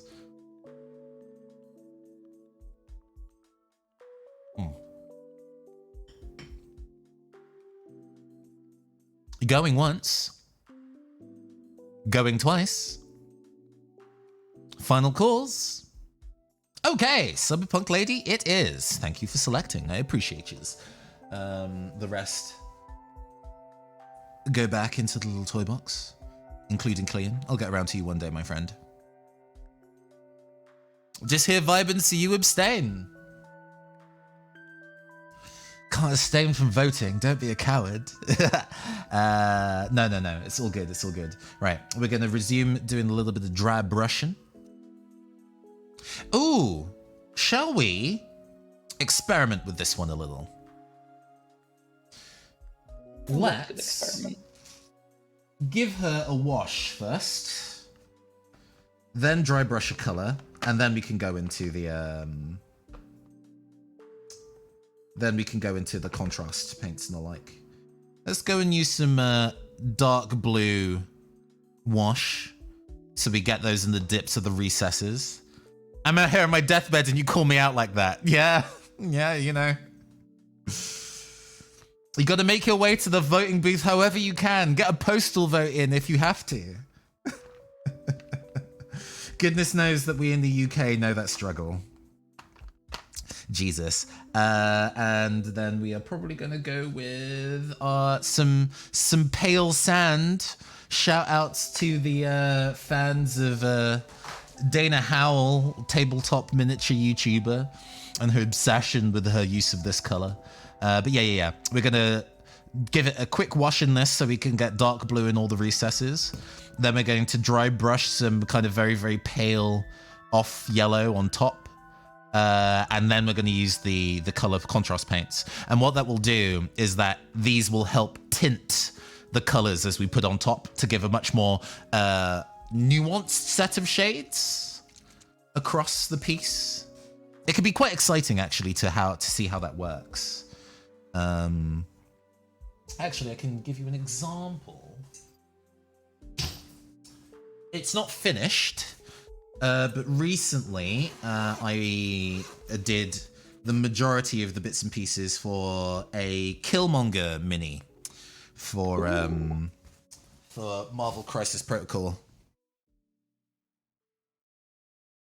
I really like how the gold of the Panther statue came out, actually. But all of this was base coated initially in this purple on the base. And then I gave it a spray of the off-white that I use from on top. And it worked really nicely with the skin. So you can see in the kind of like lighter areas the skin tone. And then in the back, the depths of the purple underneath the skin tone came out so nicely. I love that. That's really cool. So it can be really, really useful, actually, to kind of pre-color the miniature. It's not done, like, I want to add more detailing to the skin and, like, give the trousers more of a camo patterning. But for something that's just table ready, I'm really happy with it. But, you know, you continue to experiment and poke. Let's see, we can just use this brush, this is fun. Yeah, it's a nice model. Initially, I was kind of like, oh, it doesn't look like Michael B. Jordan. I don't know if I like this. But after painting it, I'm like, actually, the sculpt is good. I quite like the sculpt. So yeah, we're just gonna, with this dark blue, this indigo, just kind of splash it all over the model. We don't need to be too precise. This is just about kind of getting all the recesses to take on the color that we're looking for. It's actually quite a desaturated blue, actually. Because, as I said before, I don't like using black washes when you could use something a bit more saturated or color defining as a piece. So this might be my go-to instead of using Nuln Oil, I think is the Games Workshop black shade. What got me into mini painting? I've been into mini painting multiple times across my life. In high school, the boy I had a crush on liked Warhammer. So then I got into Warhammer so I could hang out with him more. And then I found out that I didn't actually like playing 40k and gave all those minis and paints away. And then when I got into university, a friend of the show, Tom, who might still be tuned in at the moment, played a little bit. I played a couple of sessions of Anima Tactics, which is quite an obscure one, with him, and got into painting again there. And then was like, I'm not going to be painting anymore, and then gave all the paints away. Feminism and low prices? Yeah. Games Workshop has struggles in places when it comes to that kind of thing, for sure. And then most recently, my current partner has been playing tabletop war games for years and years and years and is really into it. And it became a nice lockdown activity for us both to kind of, you know, watch the same show on Netflix while, like, working on minis. I don't really have, like, at the time, I didn't really have, like, a specific war game in mind. What my idea was that eventually, when I get the ability to actually start regularly playing tabletop RPGs with people in person, even though obviously now we're in a position where we're allowed to, but still, most of my games are still digital in it. But the moment that we are able to regularly play tabletop RPGs with friends in person, I will already have a wide range of character and NPC minis I can use from Jump, is my headspace on it. So whenever I find an interesting, like, cyberpunk or urban fantasy mini, I'm like, ooh, I could use that. And then that's expanded onto... Yeah, go ahead. Oh, no, I was just gonna agree with you. Like, yeah, that's also kind of, like, my reasoning for getting into this as well. Like, eventually, my friends are going to invite me to, like, some war game session, and I'd like to have minis prepared. Yeah, so for sure. I have, like, something to play with of my own. Mm-hmm. Playing with rentals can be nice to get you in, but, yeah, it's definitely different when it's one you've made. Thing. Oh? Interesting. That makes sense, actually. But yeah. Playing with because I mean, it's like usually if you are playing with other people in the same way the conversation we were having earlier about when you're super into fighting games and getting somebody new in, but that can be a little difficult. At least for war games, even if you're tactically really good, you probably have more minis than you can personally play. So you can borrow, a new player can borrow some of your minis to do skirmish games and the like, you know? That can be a way in. But hey, I'm the kind of person that's like, no, but I want to do it myself. I want to have all the custom things that I've made. So I would want to, you know, get all my own minis. I have borrowed my partner's Marvel Crisis Protocol stuff before, because that requires you to kind of have like a functional team of 10 to be able to do matches against other people, and then you select from that set of 10 what minis you actually want to do the match with. So I needed to kind of borrow some of his to kind of fill the numbers out, but now I have just about enough to be able to do it all on my own. I think I'm maybe 2 minis short. Doesn't really matter for casual matches, but it'd be nice to have a full functional working team. Okay. I tend to... Yeah, that makes sense. Sorry, no, you go. I was just reading chat. We were reacting to the same. Yeah, I was reacting to that too. A lot of Games Workshop minis tend to be used for tabletop RPG characters than PCs just because they're such good sculpts. Yes. Like, I don't know if I'll ever really be super fussed to go play, like, Necromunda properly. It is a game that is supported variably by Games Workshop. They're putting a lot of minis out for it now, but their model of like sales for it can be a little off or leave something to be desired, as I understand. So it feels like it's like, oh, it'd just be easier to this is too wet to be dry brushing, I think. It's fine, it's not a huge deal, but I should probably let it dry a little bit. Yeah, this is gonna need to dry a little bit. Do I just get a motherfucking hairdryer from the other room and quickly blast it to dry that? I think I'm gonna, just to save some time. We only have like half an hour left. We gotta get some paint on some minis, excuse me.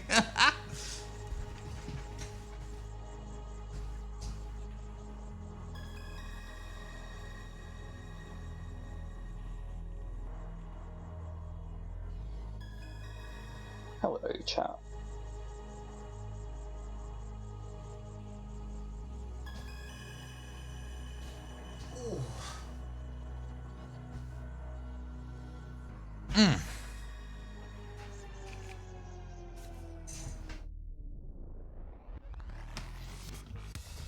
Okay, turning my input gain down a bunch. Because it's going to be loud for a bit. Hold on.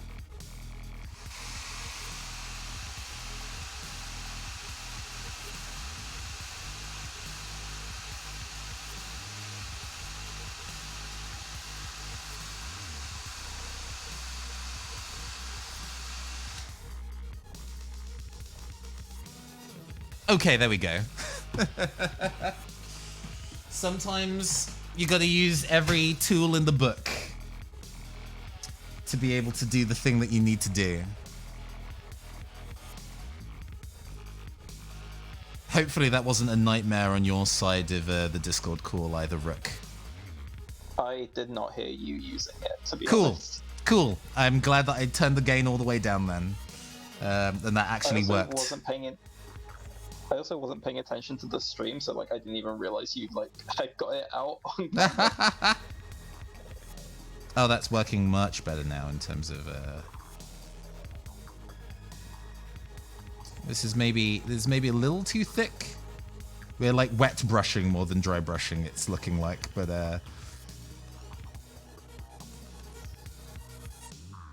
it actually works quite well. There is already a surprising amount of color depth of it being like the deep blue and the light yellow works quite well. Give us a bit of a canvas for putting these contrast paints on. I mean, shit. If I was like super lazy, or if this was like a team of like NPC units, so they didn't need to be super detailed, I could just call this done, right? Like I could give them I was about to say that, actually. A really vibrant shadow and highlight done in a kind of like tasteful way, or thinking about the color combinations to make it look interesting. And then you'd be like, yeah, no, this is fine. I'm done. But we are gonna go and put some color to this as well. Why not? We have to decide what color it's gonna be first. This actually is from a set which has an official color scheme.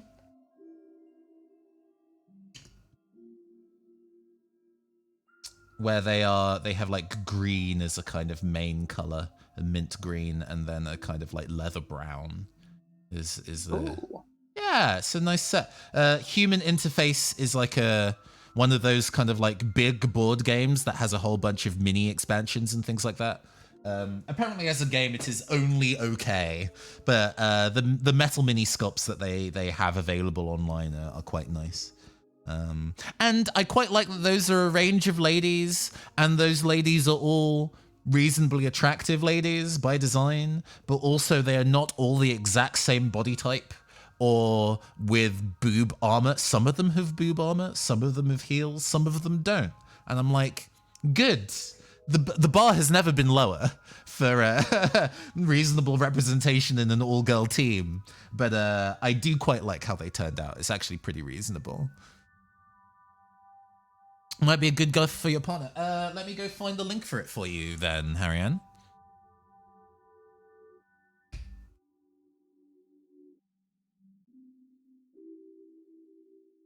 Human Interface. Oh, no, it's Human Interface Cyberpunk board game. Bum bum bum bum bum bum bum shop.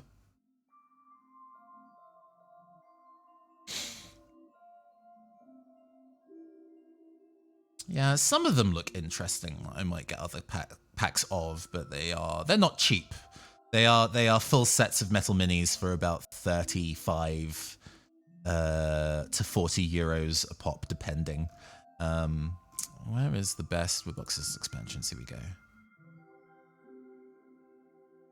And not all of the designs are what I would call as even-handed as this set of angels. But they are all pretty... Yeah, you got the website, but I'll link you the direct item. You know, it's always useful. The bar has never been lower. Lamel, true, but credit where it's due. Yeah. Sometimes it can be really disappointing, though. I mean, like, because what I'm looking for in a game is minis that I think are fashionable and interesting, right? And or that I could use for multiple things, actually, as well. Not just the war game itself, but to use in other things. The fact that I have as many Marvel minis as I do is actually a bit of a maybe out of character for me, because there's only a limited number of places you could sensibly use that as an item. But like, there's one called it's like a Eldritch Horror Venice combat game, and the name is not immediately coming to mind. Gosh. Defective Dice and Velthek, if they're in chat, probably remember what it is. We've discussed it on a mini, like, wargaming Discord before. But Carnival, yes, thank you. Thank you. And the sculpts in it are largely quite diverse. So, for example, one of the factions, it's like a faction-based game. And one of the factions is essentially like local militia.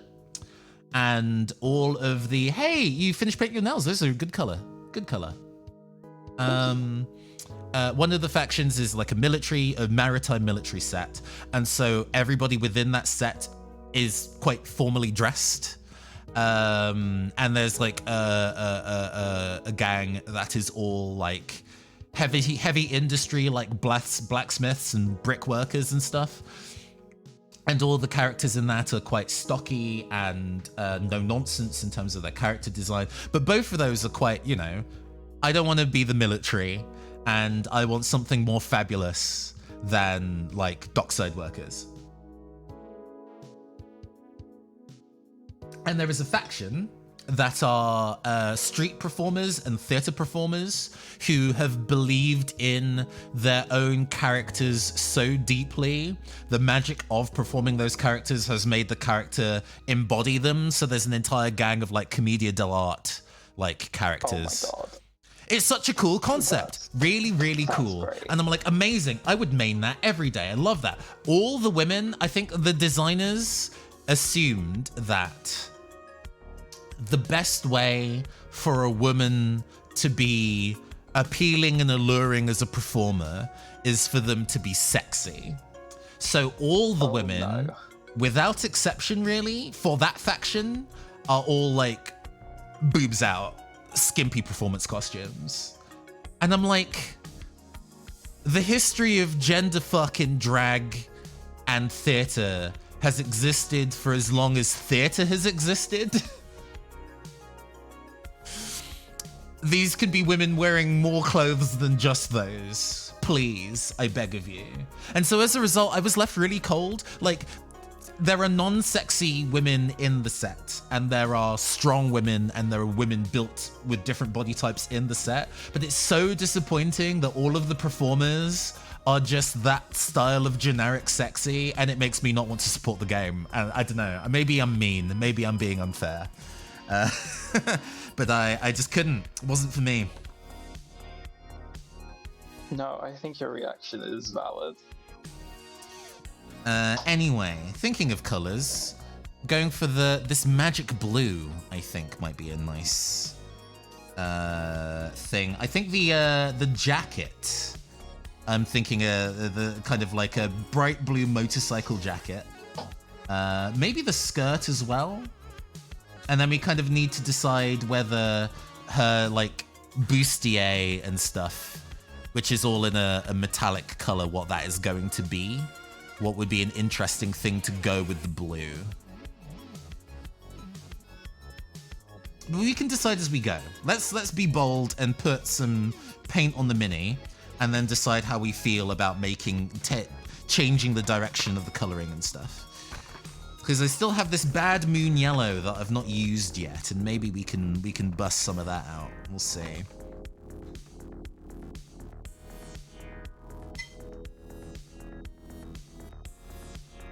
Put you down there.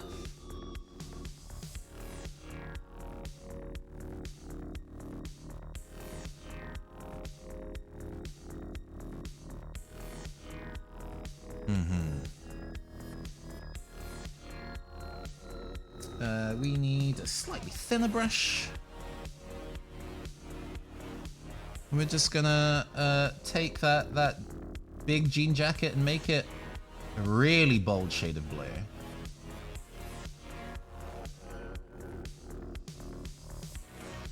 It's actually very bright. Magic blue is a definite descriptor. I hate doctors and the female characters are I have doctors and the female characters are reasonably well covered up, but you're not wrong about some of the factions. One of the reasons I really got into Malifaux is because I think they do a pretty good job with having a wide variety of female characters. Yes, definitely true. Definitely true. Yeah, it's because that the female characters in the other factions aren't pin-up-y that tells me that it's an intentional creative choice for this faction only to have it. But when it's the faction that I would otherwise normally play, then I'm like, well, then what else is here for me? Where is the good fucking food? Because, yeah, I would love that. I would love to have such a camp concept for tabletop miniatures for a faction who are all performers that believed in their own hype so much that they just embodied them. That's such a persona looking ass thing for and them also, to have. like, even if you weren't planning to like play the game itself, those minis would probably have been like really useful for like other stuff. Mm-hmm. And yeah, it's just kind of like a shame that hey, aesthetically and creatively they were weird. Mm-hmm. And it's a thing where, because they were at UK Games Expo, and I was kind of wanted to kind of like share this feeling with them, right? But it felt like it felt like a poor sphere to kind of bring up, or like when those kind of complaints happen in those kind of spheres, it's immediately dismissed as it being kind of like, oh my gosh, you're canceling Carnival. Look at all these other things that are not the thing you described. So clearly there is no longer a problem. And I'm like, I understand. I'm not trying to cancel anyone. That's not my intention. I just want more. They can keep those existing minis. They look great. I just want more. It's an as well rather than an instead. Yeah, I get that. The last thing I want to do is start a fight with tabletop Twitter. You know, that just feels like an unhealthy time. Yep. No one needs that stress in their lives. Looks directly at my friends who start fights with tabletop Twitter. For good causes, but also... Like, why? You don't need to do that to yourself. You could be doing literally anything else. For good causes, but still. You gotta protect your neck sometimes, you know? Especially when everyone who responds is very clearly like a burner account.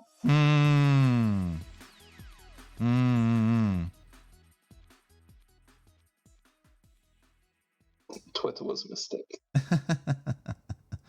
Hey, but it's the main platform of especially tabletop RPG Twitter that we're all on. Like, what am I gonna fucking move to instead? Mastodon.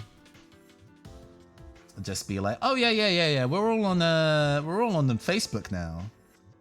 Oh god. If tabletop Twitter moved to Facebook, I would just leave the space. I would just be like, no, thank you. No, you know what? I'm fine. I'm good. It was a fun ride while we were there. Yeah, that blue's looking... Ooh, that blue's looking pretty nice. Let me hold this way up for y'all. Ooh, it does look good. Definitely poppy. So now I have to think about what the kind of like additional color is. What's the second main color? Because this is actually not that much of the model that is colored like this. But Twitter's how I met you, fine folks. Yes, it's true.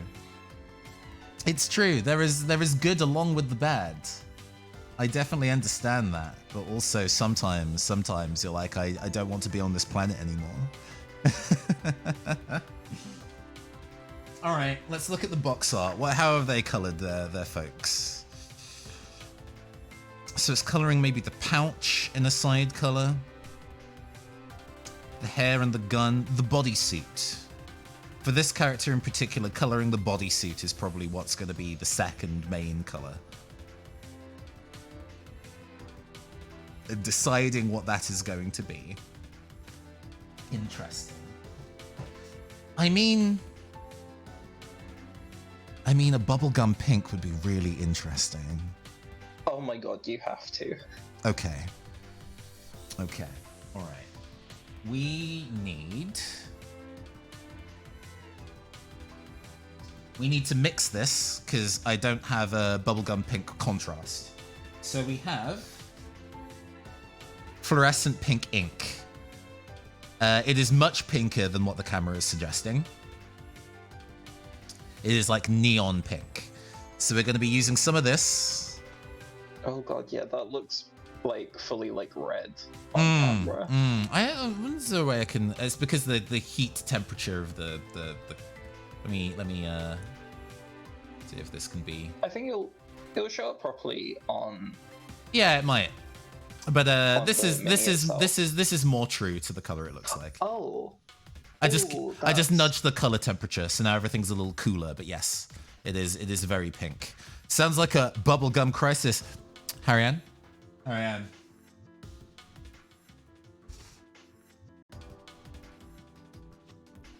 I have an effects paint called that. Maybe dry brushed on top. Maybe. Also, that brand name is excellent. Turbo Dork, yeah. They do a lot of effect paints, is their general jam. Yeah, we can continue using the semi-detail brush. So we're going to take a hefty sample of our magenta and put it into the paint. Not here, there we go, a bit more. Because we need a lot of that to be able to make it work as contrast. Oh, I might need to use some contrast medium as well, but I think I actually have some already. I'm pretty sure a contrast medium somewhere. Carefully. It is also a 1987 anime, yes. We're gonna...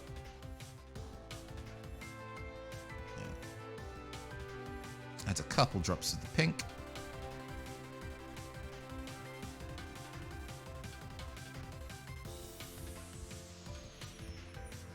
And we are going to... where is my contrast medium? Yeah, here it is. So this is the medium, contrast medium is the kind of like, you know, the paint with the contrast paint without the pigment. So we can kind of use that to make a color thinner and more transparent, translucent rather. So using a dab of that and the ink.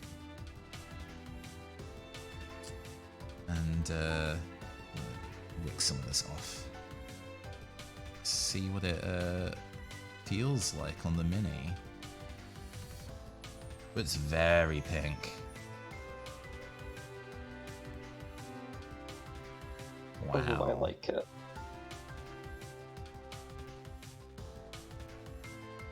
This does mean that you have to use white for your tertiary color. Yes! Yes. Oh my god, am I going to be painting? Because this is sort of a set 5, right? So I guess each one of them is a different pride flag, huh? That'd be cute. Oh my god, yes. That'd be very cute. I like that as an idea, hell yeah.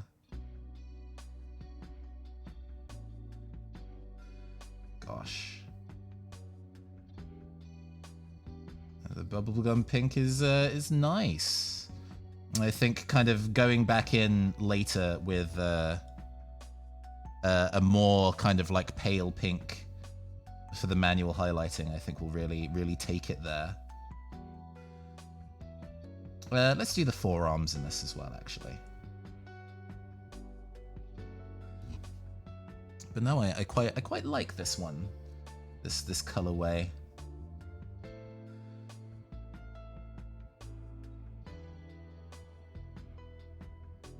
Gosh, it is very acidic trans flag, huh? Wow, so bright. Hell yeah. That was entirely unintentional as well. I was just like, pink is a fun color.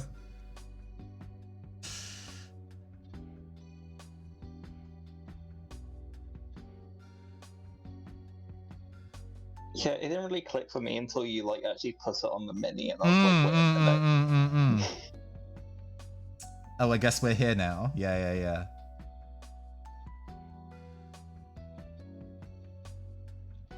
It's doing a job at running into all of the crevices in the mini's sculpting. So in the plates and the legs and stuff. Hold on. It's kind of settling in there quite nicely. Need to wick away some of the bits and pieces where it's too pigmented. You don't want to pool it too much in some areas, but that's looking good. Yeah, nice. Gosh, so pink. Wow. Is her hair also pink then? No, the hair needs to be in a different color. We're going to paint the bottoms of her shoes, I think, in the contrast pink as well. I feel like the entire point, for me anyway, of mini painting is to like paint your like silly little guys in ridiculous colors. Oh, yes. Absolutely. I remember when I initially did my first foray into trying to play Warhammer and went to the Games Workshop and was like, hello, Games Workshop man, who was serving me in this instance. I would like to paint an Eldar, please. And he is like, excellent. What faction would you like to go and paint this Eldar in? I would like to paint my Eldar teal and purple, please. And he blinks a couple times. He's like, that's not an Eldar faction. I'm like, I didn't realize that mattered. Like Games Workshop man, I am giving you money here. Please comply. So yeah, there's a bit of a kind of like, oh, there's a well-established range of colors that these are supposed to be, but nah, fuck that. Fuck that. If I want to paint my Ghost in the Shell lady in trans flag colors entirely by accident, we are going to. Never use the quote-unquote official colors, for sure, for real. Yeah, I think we're definitely going to keep her bag white, Yes. and the backpack. She has a little shoulder marker. I think it's just the metal in her that remains pink. It's too strong of a color to put in other places, but that works. That works. I like that. And this does now mean I have a fuck ton of remaining bright pink contrast paint that I could use in something. Hold on. So how are we doing for time? Another 10 minutes. Okay. This is fine. I don't think this is a mini we will properly finish, but I like that this is a sketch that has now set itself into how trans can I make this cyberpunk lady later. But there is... Let's see here. A Fae, like, imp model, like, fairy model that I have base coated but not done anything else with yet. And I've already been deciding from time what to go and paint these things in. And I can go and paint these using the contrast part of the wings, just the wings. So I already have this mixture available and I can make good use of it. You should always paint them in unusual colors. That way you can avoid the toxic players in the community because they won't play with you. Yes. Yes. Yeah, no notes. Absolutely true. I mean, why do you think I bought that Pride Across the Multiverse Magic the Gathering set so I can put that like Pride Flag Soul Ring in my decks? I will make a bear token spam deck just so I can use Bearscape in something. It's too good of a mini. It's too good of a card art not to use. I'm just gonna ooh. On top of the purple undercoat. Ooh. I feel like my goal as a tabletop mini painter is to be like a poisonous animal. Just like so many bright colors warning people off. You will want a Green Stuff for Worlds Fluoro paint set, which I use. I'll show them on camera in just a little bit. But, oh man. Yeah, that looks good, that pink on the purple. That looks very good. It's also nice because, like, at least like from what it looks like on camera, like it's very pink at the base of the wing, and then as you get to the tip, it like gets more purpley pink. That just looks really nice. Yeah. The way that I base coated it has some of the white still showing underneath in certain areas. We'll do the tops as well. But, yeah, the advantage of using translucent paints. If you're an oil painter, they'll have used oil paints on canvas. A lot of them do this, where they fully set the canvas in a single color.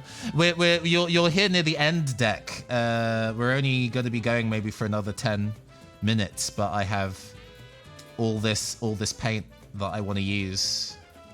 This mixture of bubblegum, fluorescent magenta that needs to be on these butterfly wings like stat. There's a little bit of a needing to be recovered. There we go. We got it. No, that looks great. Hell yeah. And then I will work out how to go and give this, again, in the nature of sketching, go and give this more detail, more sparkle when I return to it. There's another mini in this same range that also has these wings.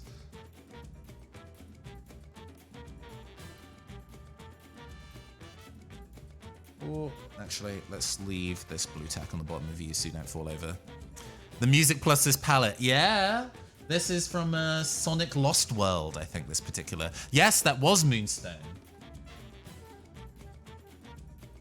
I also have this lady here. All the like fairies in Moonstone have this kind of insectoid nature to them. Like, look at her legs. That's really cool. I like that they are both beautiful and scary. That stuff is really cool. The sculpts in Moonstone are really, really cool. It is I think a Welsh designer, because even though tabletop war games as historically have been very British as a thing, a lot of the people who are doing the big franchising things are quite American, or them, they are the new designs are done by American designers. So it's actually kind of nice to see there are some cool new games being made in this part of the world. If only even because it means it's a little bit more accessible for me. But yeah, I figure we'll give her this combination of wing vibrancy as well, so we can use both of them later. Obviously, I'll have to kind of like do some proper like monarch butterfly wing studies and see where they put like the dots of white and the kind of like a black border framing on it, and see if I can freehand that in. That might be an interesting challenge to do, to make them feel like full proper butterfly wings and not just I have covered the existing sculpt with paint. Freehanding is something I don't do super often, but hey, it's we exist to experiment and try new things and go new places. Ooh yeah.